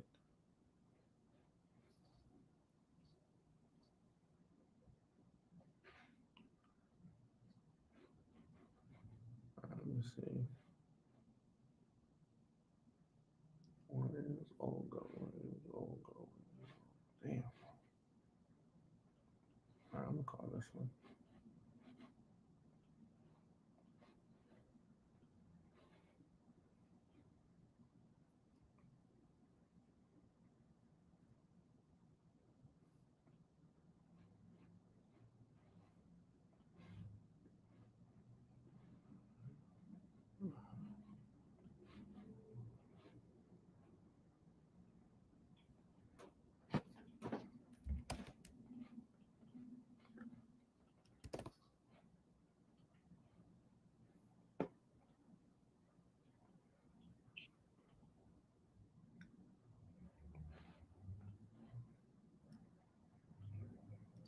Got her.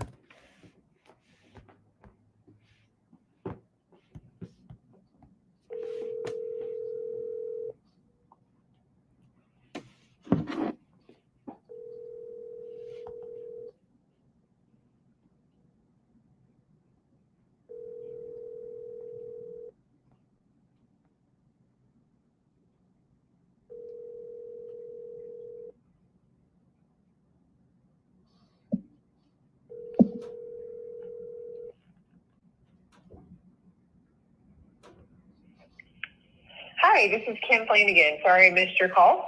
Leave me a message or send me a text and I will get back to you as soon as I can. Thank you.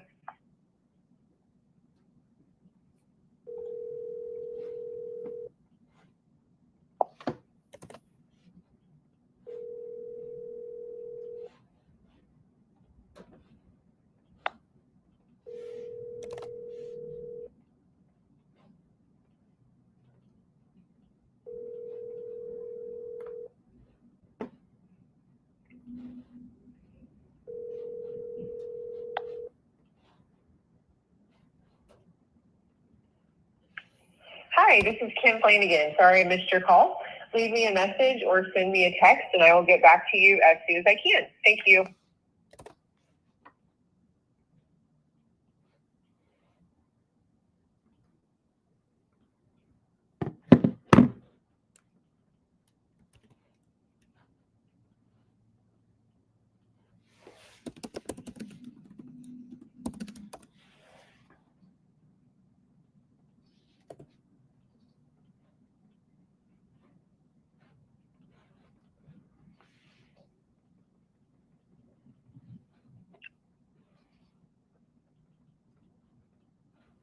Hey, yo, Roy, I got a quick question for you. Talk to me. Hey, so I got this deal on the contract. I just found a buyer for it.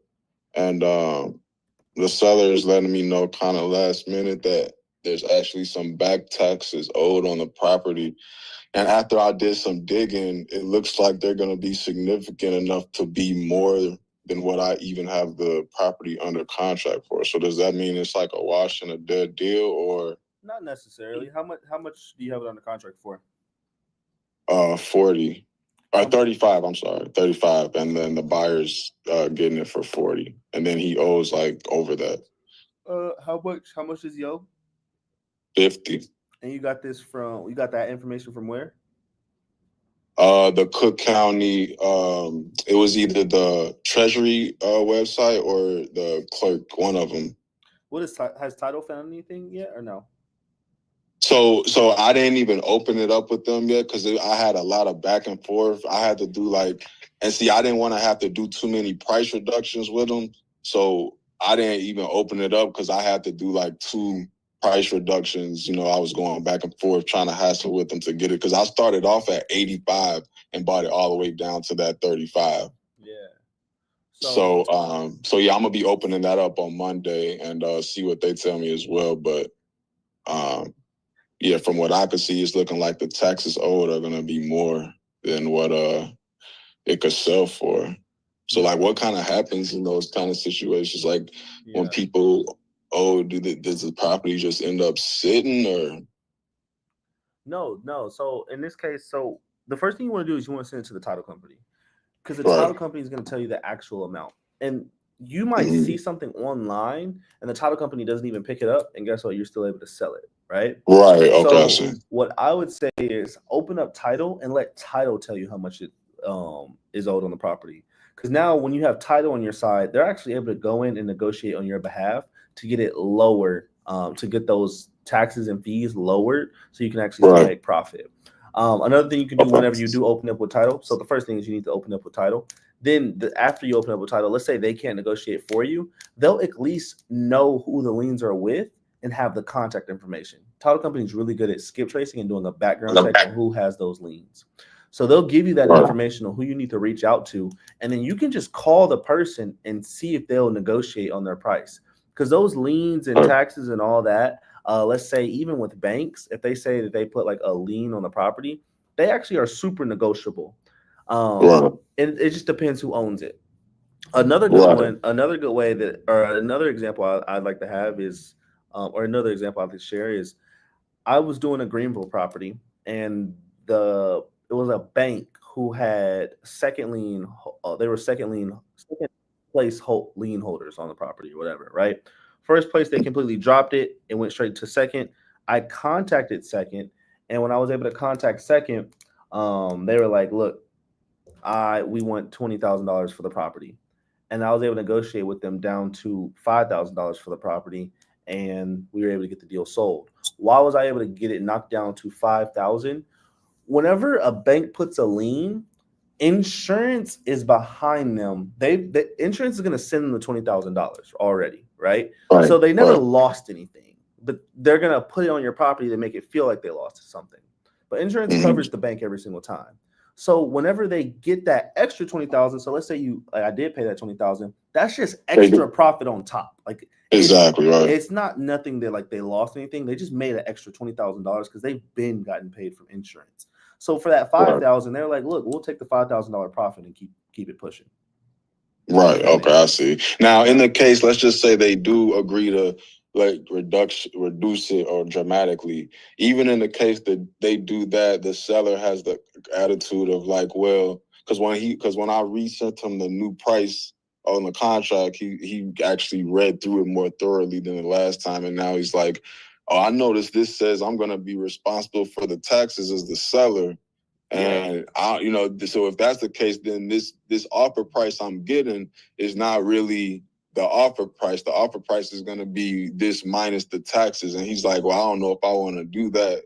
You know what I'm saying? Yeah. How much did he say he owes in taxes?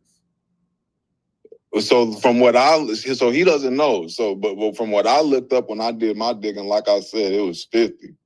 But like, even if they bring that down to like 20, okay, so that means you would walk away with 15 since you're getting 35.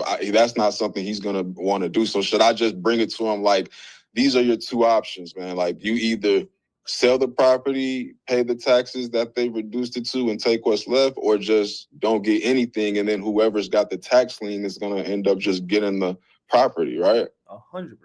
100%. Exactly. Yeah. So I'm gonna just tell him like, and then I was even thinking like, hey, maybe that can even be me, depending on how much they reduce it to go get the tax lien and pick up the property and just wholesale it, because I don't know that someone has bought the tax lien already, because it's been sitting for way over the time frame that this state like expires tax liens. You know what I'm saying? Yeah. So I might just do that, go that route. So appreciate it. That's a good question. Liens are super tricky. The best way to deal with liens, bro, open up title. And please never, ever, ever find a buyer or a seller without title being open. That's like a huge let's say your buyer, did your buyer already sign a contract? Yeah, he did. Right, so he just signed a contract, and it's a huge red flag to him that no title company has reached out to him yet. Right. So as soon as your buyer signs, you should have your title company reach out to that buyer and then greet him. From there, they should also be collecting earnest money deposit. Is your buyer putting down EMD or no? Yeah, 3,000. 3,000. So he hasn't even put down the 3,000 yet? No, but I mean, I just did it yesterday. He just signed yesterday. Okay, cool. So Monday, he needs to put down that EMD ASAP. Right, exactly. So you can lock him into the contract. Okay, cool. All right, so I'm gonna take care of that, and then hopefully it goes smooth. Fire. Congrats on that. Cool. Appreciate it, man. Thanks. Congrats on that, man. Get that sold. I don't think it's a deal. Okay, so anytime you open up a new contract, you want to talk to the title company first before you dispo it? Yes. Okay. Yeah, that's the first thing. Hey, this Shannon. Okay.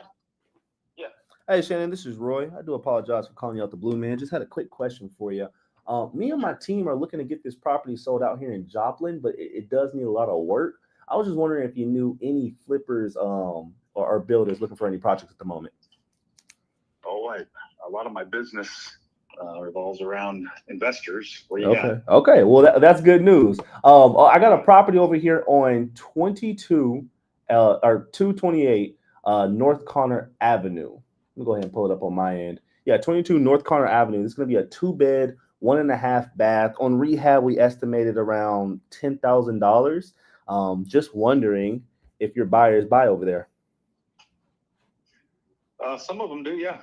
Okay, some of them do. Perfect. What I want to do is I'm gonna go ahead and send you an investor's package. Basically, it's gonna have the property address, beds, baths, pictures of the property, asking price, everything that you and your investors will need in order to actually run proper comps and see if you guys are interested in the deal. With that being said, do you have any questions for me?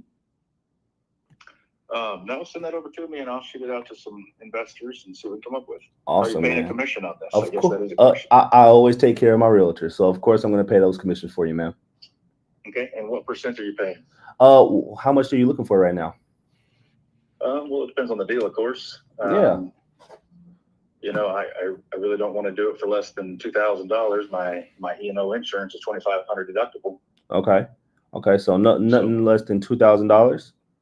Yep. Okay, perfect. Well, let me go ahead and let me bring this back to the team. What percentage would that be for you? I mean, the asking price, to be completely transparent with you on the deal, is about $100,000. So what percentage would you want on that for it to be a good move for you? 3%. 3%? Yep. Okay, perfect. Let me go ahead and take a note of that. All right, gotcha. Hey, Shannon, if you're able to find me a buyer, I have no problem with bringing you that 3%. All right. Sounds good. All right, perfect, man. I'm gonna go ahead and shoot you the information at this number. If you have any questions, you shoot me a text back here. Shoot me a call. I'm always by my phone. And if you want anybody to walk the property, you just give me a heads up, and I'll give you access to it. Perfect. Thank you. No problem, man. Have a great day. Bye. All right. So that is, if that gets sold to his investor, is that 3,000? Or because he wanted 3%, 100,000, so for 3,000. Yeah. With that, is he getting that on closing, or is he getting that? He's getting that once at he gets closing. you. He's getting that at closing. He's Okay. getting that at closing. All right. So Cool. let's say we sell this at 100,000. Nathaniel will walk away with 18,000. He'd have to fork up $3,000 to this realtor, which is okay. All right, that's good. It's your first deal. Yeah. Let's be happy with the $15,000. But yeah, he'd fork up that $3,000 and send it over to the realtor, which is not a problem at all. And then let's say like once you get more experience, you can definitely negotiate it with the realtor. So yeah. Yeah, because he changed literally in that last little 2 minutes. He changed it twice. He said 2,000, then he said 2,500, Exactly, then he said 3. exactly. And if you, so this is what I like to do with my realtors. Whenever I'm talking to them, I like to be like, look, man, if it's okay with you, we don't even have to go through your brokerage. I can just send you a flat fee of $2,000. And some realtors actually go for that. Mm-hmm. All right. So who pays so Dennis just asked, who pays the 3%? I don't understand. The wholesaler? No, your buyer is going to pay the 3,000. It's just going to come out of your assignment fee. But yeah, some realtors are grimy. Like some realtors don't want to go through their brokerage and have to cut off a commission. They take too much money. So like even with that 3%, let's say we did make him $3,000, bro. He's not walking away with 3,000. He's not walking. He's walking away like max maybe 2,000, maybe 1,500. Just because his broker comes in and eats it all. So what he would want is be like, yo, bro, just put this. You don't even have to put this in your name because sometimes if they put it in their name, that's kind of going against NAR. But if you put this in an LLC or in somebody else's name, we can just send you the title company can just send you the money directly, rather than going through your brokerage. And some realtors actually like that more. Right. So where are we at with that guy that you just called? Oh, I'm about to send him the investors package right now. Okay. And then he's gonna give you a call back or something? Yep. All right. That's my boy Shannon. He said his whole business revolves around investors. Good. This is Roy. A lot of times too with commissions on agents, like they love to put on a hard front, like that guy kind of was, like, oh, you got to give me $2,000, and it's like, I promise you, bro, like an agent's not gonna walk away from a deal and leave. Like propose something to his investor and then tell him, oh, I'm not like representing you anymore because I'm not getting the commission I want. Like that will almost never happen. I've had several agents, like Roy said, that like they're like, I'll be debating with them and they're like, bro, just give me $1,000.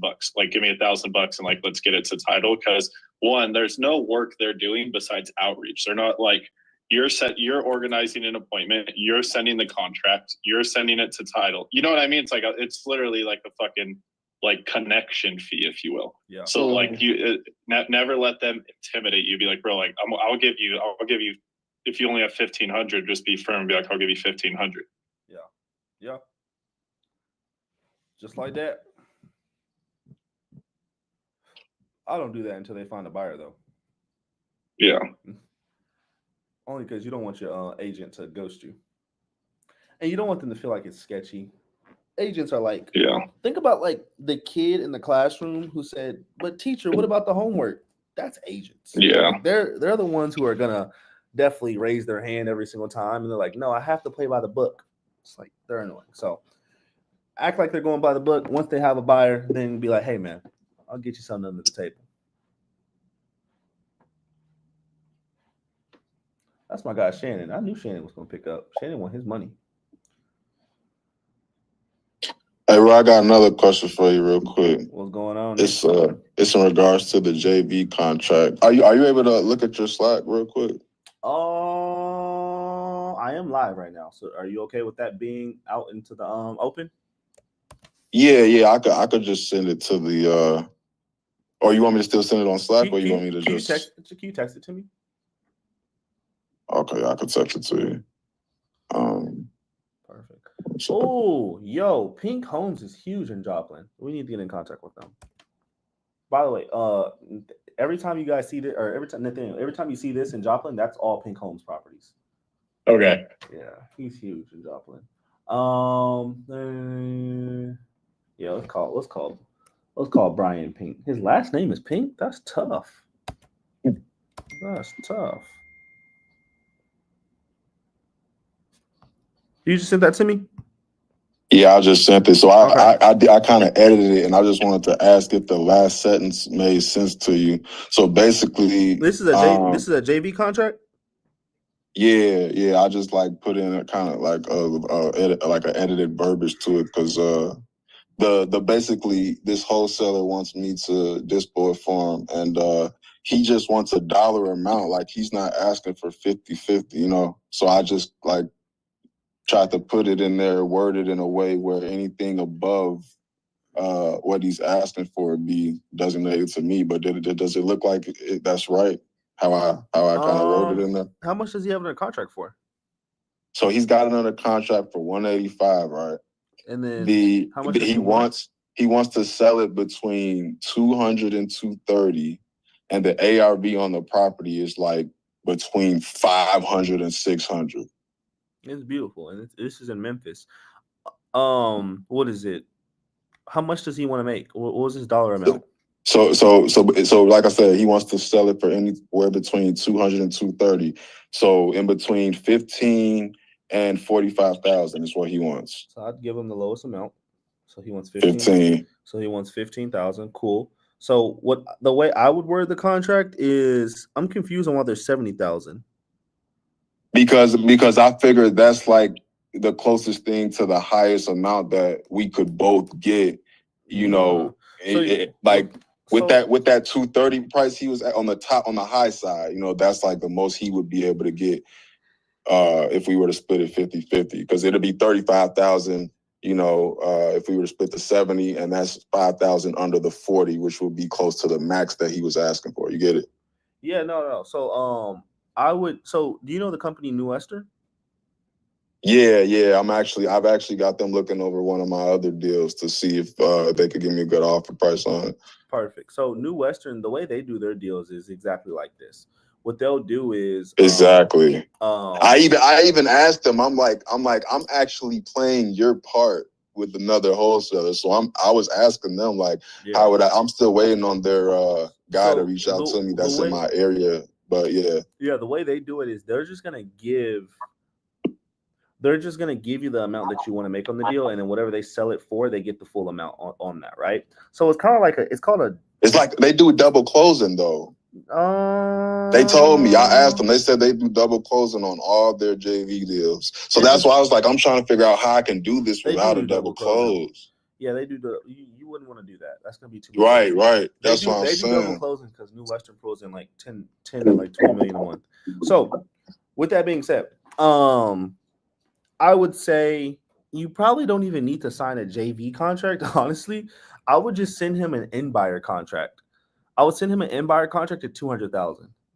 Honestly, and then now that you have that end buyer contract, just make sure there's a clause in that end buyer contract that says that you're able to assign it to another buyer. So then the title company is going to have 3 contracts. They're going to have the contract with him and the seller, contract with you and him, then contract with you and buyer. Okay, right. Understand that.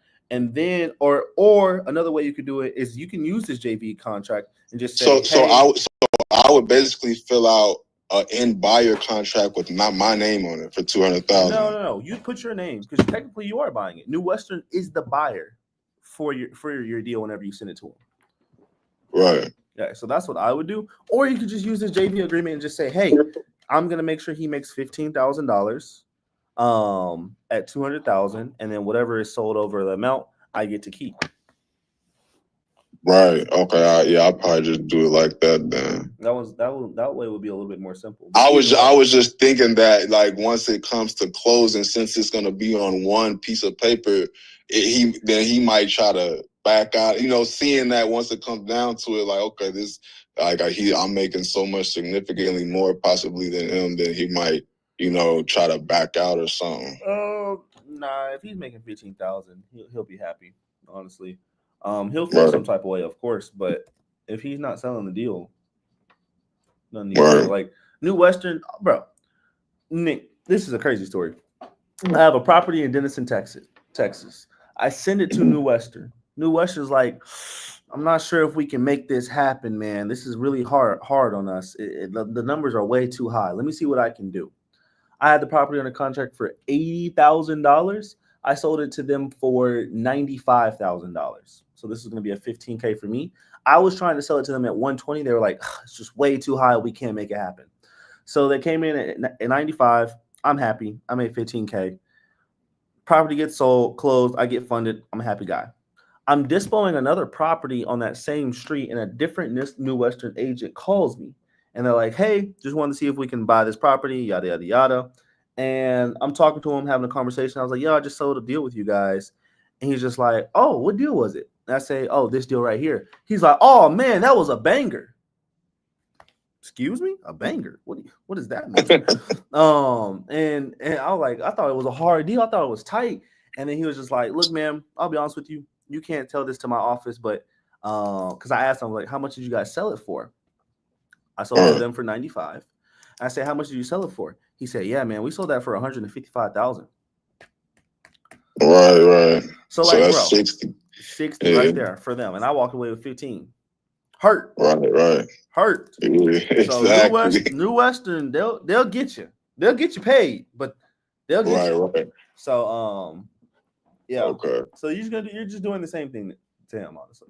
Exactly. Okay, yeah.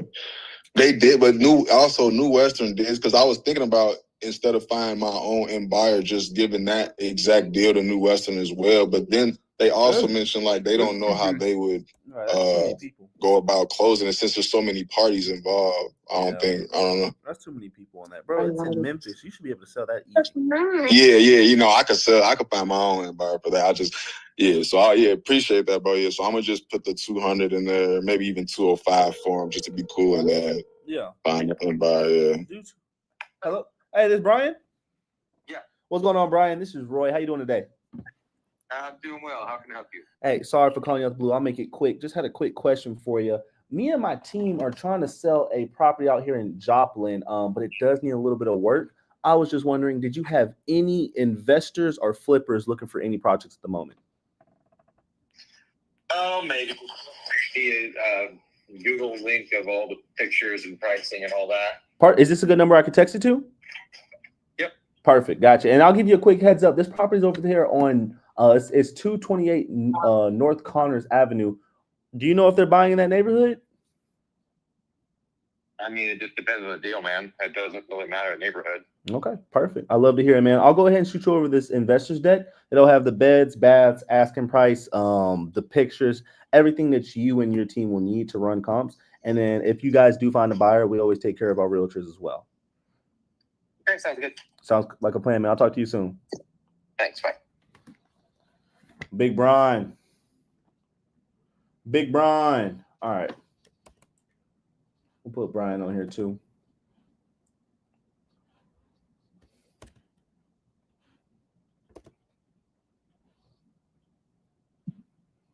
Cool.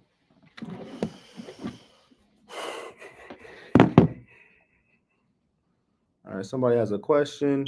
If the seller and buyer lives in other states, and I have a contract for both of them, so the title company in my state would accept the contracts.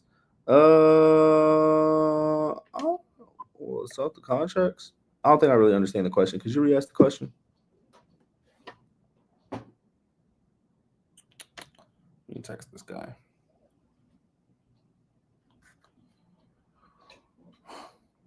I got a quick question. Hit me with it. Hey, so I'm on Redfin looking for some like realtors, and then I go to properties that are like next door to the place that I have contracts with to see like who the realtor was. Would their phone number pop up under that listing? Or like, how do you go about finding their actual phone number? Because it just goes to like the Redfin corporate number or something like that. Yeah. So here we go. I'm about to show you in just a second. Let me just send this off to this realtor. Boom and boom. All right, cool. Hey, Nathaniel, don't forget to everybody in the green follow up with the realtor. Say, hey, my partner sent you this. Just want to see if you guys are still looking. Okay, so anyway, to answer your question, How to find the realtor's actual phone number. So sometimes it pops up on the listing, but I'll be honest with you, their brokerage number will actually pop up on the listing, not them, right? So what I'll do is I'll just take their name because I want their mobile phone number, and I put it on Google, which is why I put it Google Pink, whatever, like this. If you haven't noticed, I've been doing that the whole time. And I just saw that his name popped up. So I want his name and I want the city that I'm dispoing in. That pops up on Realtor.com. Realtor.com is always the best for their phone numbers because whenever they get signed up as an agent, they usually they put their information on here. And I just called the first mobile number on the top. And if that was the office, I would completely scrap that number and go straight down to this one. But at the one at the top was his actual mobile number. So I just called that, and then that was him. Oh, thank you. I appreciate that. Gotcha. I got some questions. Dennis asks, so do you gotta adjust the contract and put 3% on the buyer's agent? No, you'll just add that into the end buyer's contract. I will never work with New Western again. Oh, somebody had a bad experience with them. Just signed my first contract. All glory to God. Perfect. So you should be dispoing it just like me. And then we got one agent lowball and the other agents give you a better price. There's a wholesale company that will lowball you bad. Okay. Yeah. All right, cool. So we got Brian Pink. I just sent him all the information. We're going to wait for him to call back. He's texting right now. Let's see what Brian says. Cool. All right. So we got Brian on there. Roy, what's the most you've hit New Western for?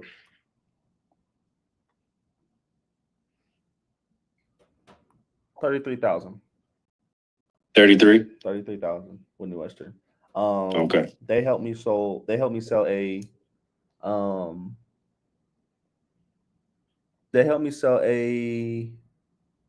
$800,000 property, and then I had 3 partners on it. So it was supposed to be $100,000 deal. We split it 3 ways. We got it for $800. New Western, I think they sold it for like $980 or something like that. Yeah. No, I have a really good guy out in Florida that I used to sell all my deals to. New Western. Oh, the most I hit them for was for $85K on one deal. Really? And they ended up making 37 on top of that. God damn.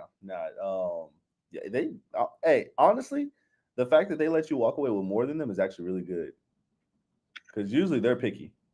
Yeah, because they used to hit me at first when I first started, telling me that it was tight, just like they did to you. Yep. But then I caught on to it, and I got my lick back. You got to. I love to hear that, man.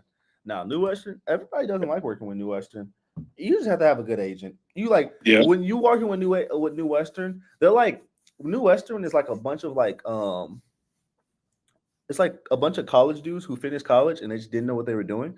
So they got recruited into New Western after they got their license. And then once they got recruited in the New Western, they're like hungry. Like they're just reaching out to everybody. But if you can find the top dog, New Western is one big MLM. But if you can find the top dog of the MLM or of that city and you only work with him, he's going to take care of you. Yeah, that's what I've been doing lately as well. So even if I have, because they work in specific cities, so they have one person, let's say for Tampa, one for Bradenton. I'll just go directly through him, even though he works in Tampa. That way he can make some money on the deal too, and he'll always connect me with the top guy in each city. Fire. Just to give y'all some game too with New Western. New Western, they can't take a deal if they can't make a minimum of 5K. I think in Texas at least. I don't know what it's like for other states, but they have to make a minimum of 5K.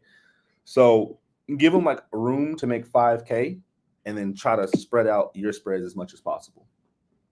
Yeah. J&J Investments. All right, Joplin. Ooh, this looks like a crazy investor. Oh, we finna cook with this one. Look, how do I find this guy? Redfin, renovated home, freshly painted, yada, yada, yada. Cool. Then took the address, put it on PropStream, found that the owner is J&J Investments. Looked in the portfolio, 28 properties. I want to see where this address goes to because it's going to give me the person's name right here. It's my boy James. All right. It's my guy James. I'm assuming J&J Investments means J, James, and something else. So we're going to go ahead and call James. I'm not even about to do like a background check. I just want to call my boy James right now.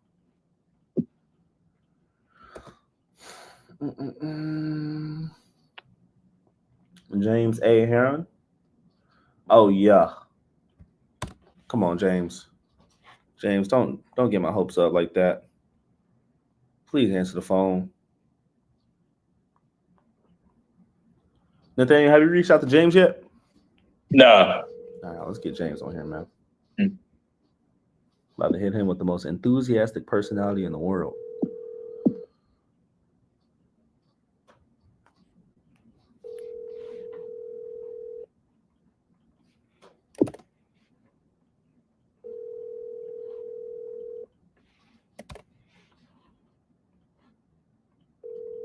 Your call has been forwarded to voicemail. James.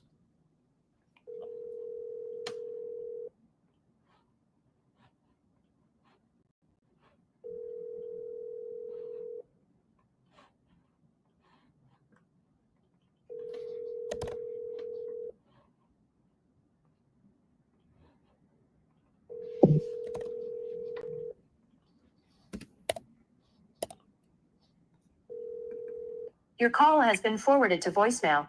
The person you're trying to reach is not available. At the tone. James isn't going nowhere, bro. Let me text him real quick so he knows that I'm calling for him. Hey, James, it's Roy. No context. I want him to think I'm a childhood friend that went to high school with him. Yo, James, it's Roy. Send that text message. Let it pop up on his phone. He's thinking, who's Roy? Phone call. Your call has been forwarded to We'll let James call me back. Hey, Nathaniel, reach out to James. James just did this flip right here, right? And then if we go into James' portfolio, he has 28 properties, all under the same LLC. This is all him. All Webb City. Webb City is just a suburb of Joplin, Missouri. All Webb City and Joplin. He seems like a huge buyer out here. We need him. You got a number? Yeah, I just put it in our Dispo package. I'll share it with you. This is his phone number right here. I need James. Matter of fact, I'm gonna call another number just in case. I'll call his wife. I need to figure out Susan. Nah, we're gonna be respectful of James. I ain't gonna do him like that. But James is we need him ASAP. All under the same LLC. He just did this flip. We're about to call his realtor right now. Carlin. Come on, Carlin. Don't play with me, Carlin. The Carlin team. Lord. What's his name? Oh, gosh. The Carlin team. I think I'm going to go with Cameron.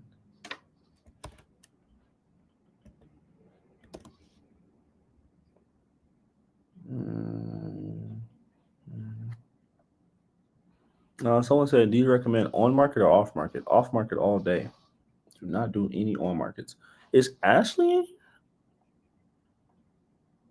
Ashley, are you able to unmute your mic? I want to check in on your progress.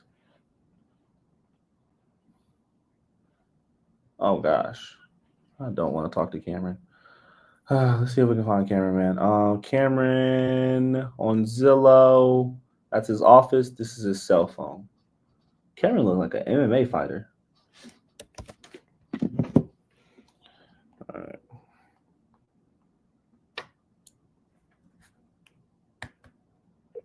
Your call has been forwarded to God, bro. Come on, Cam. There we go. He's just on D&D.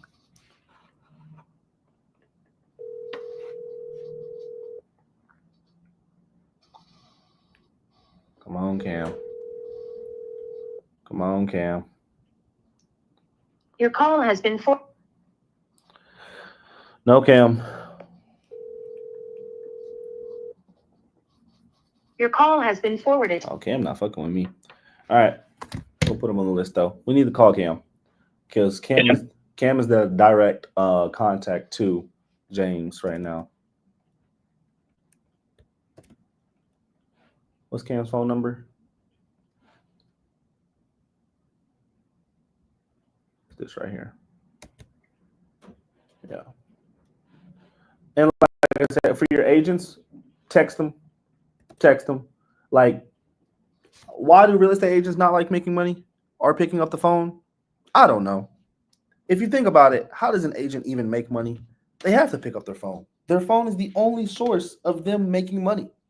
So them not picking up the phone makes no logical sense to me. But to an agent, they just don't feel like picking up the phone. So sometimes you gotta text them, call them back on a Monday. I don't know, man.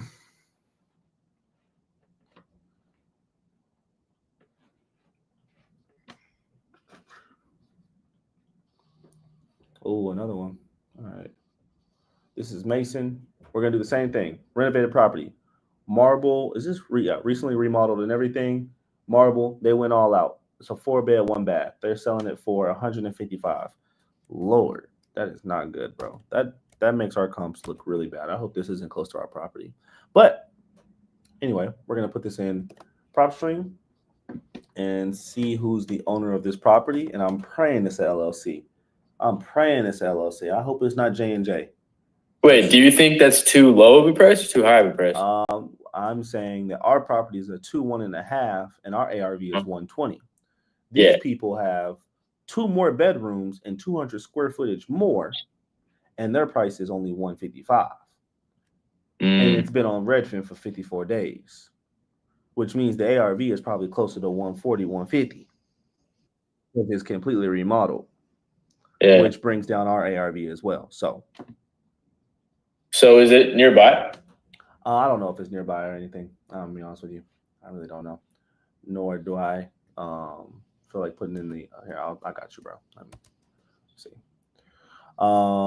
If I put in Dallas to this map, I don't know how to pull up the little map thing. Map.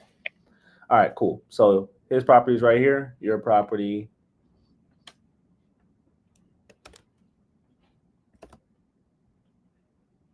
is right here. 6 minutes away. Yeah. It's pretty close. Huh? 7? Yeah, it's like not too far. That's pretty close. So that makes me a little wary on our comps, but I mean, in the best case scenario, it could be on like the line that separates the price points, but probably not. We're gonna see. All I know is we got a new LLC. We got Pristine Holdings entering the chat. So this is J&J Investments, and look, I'm putting the LLCs right here as I'm taking them down, right? So I got J&J Investments. I got Pristine Holdings LLC. I'll make this out so you can see it. So we got my people, Pristine Holdings. They have a PO box. This is what I'm talking about. My realtors are my experienced what is it called? Investors. They're gonna hide their name every single time, or hide trying to track them. So we got that is behind a PO box, so we're not gonna find them that way. But what we can do is still go to Open Corporates, put in Pristine Holdings LLC. And let's see if we can find one in Joplin, Missouri. You're just looking at the states and you're looking for Joplin, Missouri or anything Missouri. See if we can find anything. No, Missouri right there. Let's go to page 2. No, Missouri right there. Oh, Missouri, U.S. Joplin. Hold on. 1209 Roosevelt Avenue. Where's our property at? I don't know, but I'll take it. 1209 Roosevelt Avenue. Where's this one? That's Minnesota. This is the only one in Missouri, so we'll take it. Yeah. See who owns it. Looks like Mason Williams owns this property at 1209 Joplin, Missouri. Let's see if he owns any other properties. Mason Williams.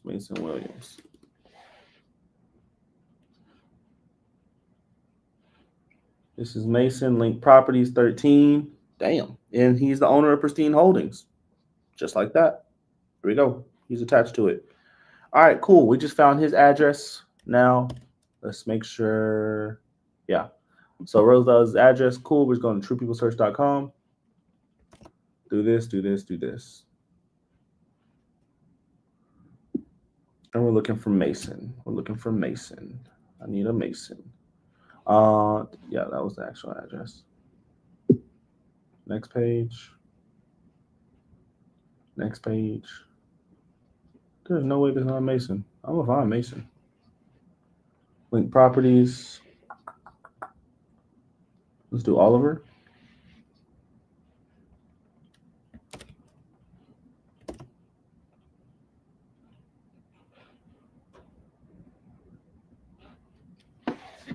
He thought he was funny when he did that. That's crazy. All right.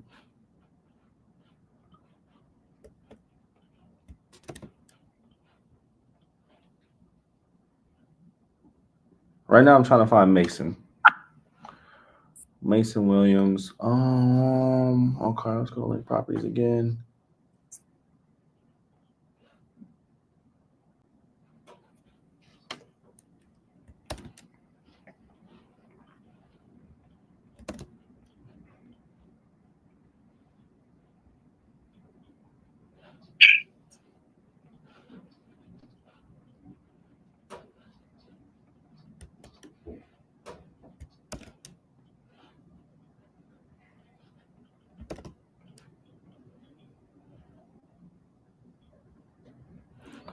All right, so we're going to have to do it the hard way.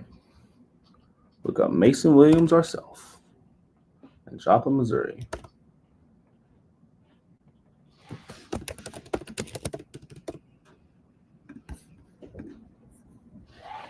Got him. Webb City, Missouri. Roosevelt Avenue. Oh. I don't know if this is the right one. We're going to give it a shot, though. It's the only Mason Williams in Joplin.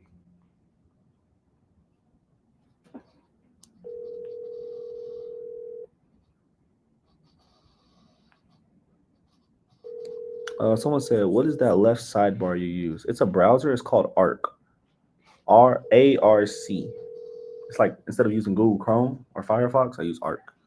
This is BJ. Sorry, I missed your call. Leave me a message. I'll get back to you. Thank you. That's BJ, not Mason, but maybe he has a nickname. I'll call him again.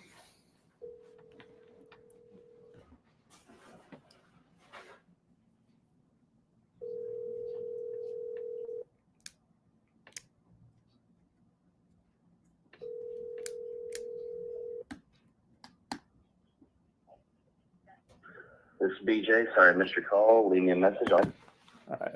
I'm put them in your Dispo sheet.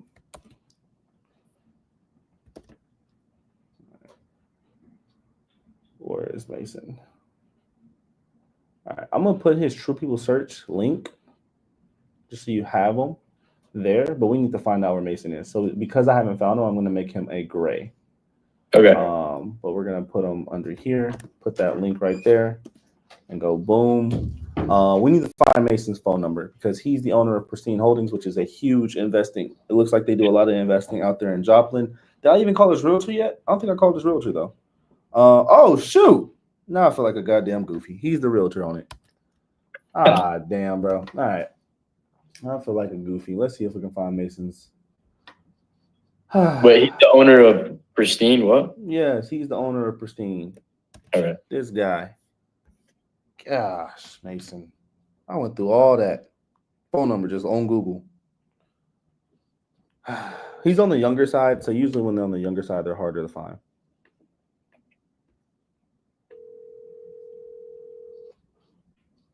Come on, Mason. You ain't doing nothing right now.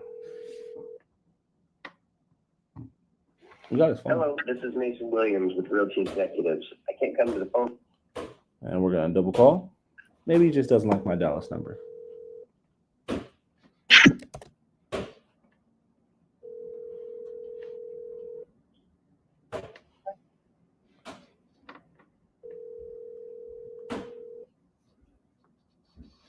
Come on, Mason.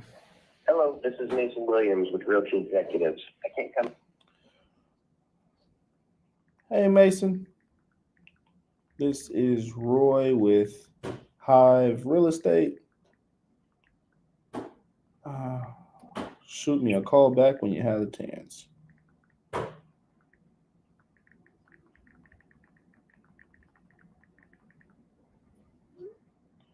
All right, just shot on that text message. So y'all see what the text message looks like. Now we're gonna let him read it, let him digest it. Calling him back right now.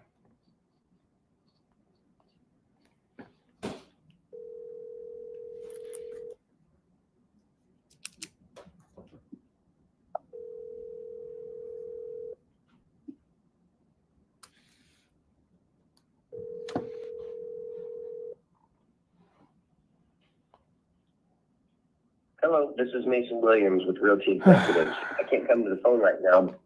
Let me break this down for everybody. It's a crazy world we live in. Mason's property has been sitting on the market for 54 days.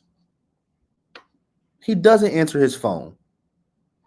Probably why it's been sitting on the market for 54 days.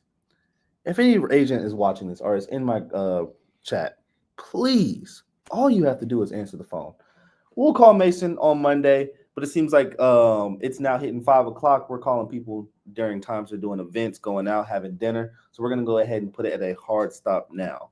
I'm going to do more Dispo days with you guys. I think this will be fun, especially if we just do it like every Saturday, maybe on a Wednesday as well. But all you have to do, I put a link in our school chat. All you have to do is send me your deal through there. That's how I was able to find Nathaniel's deal to help him get this sold.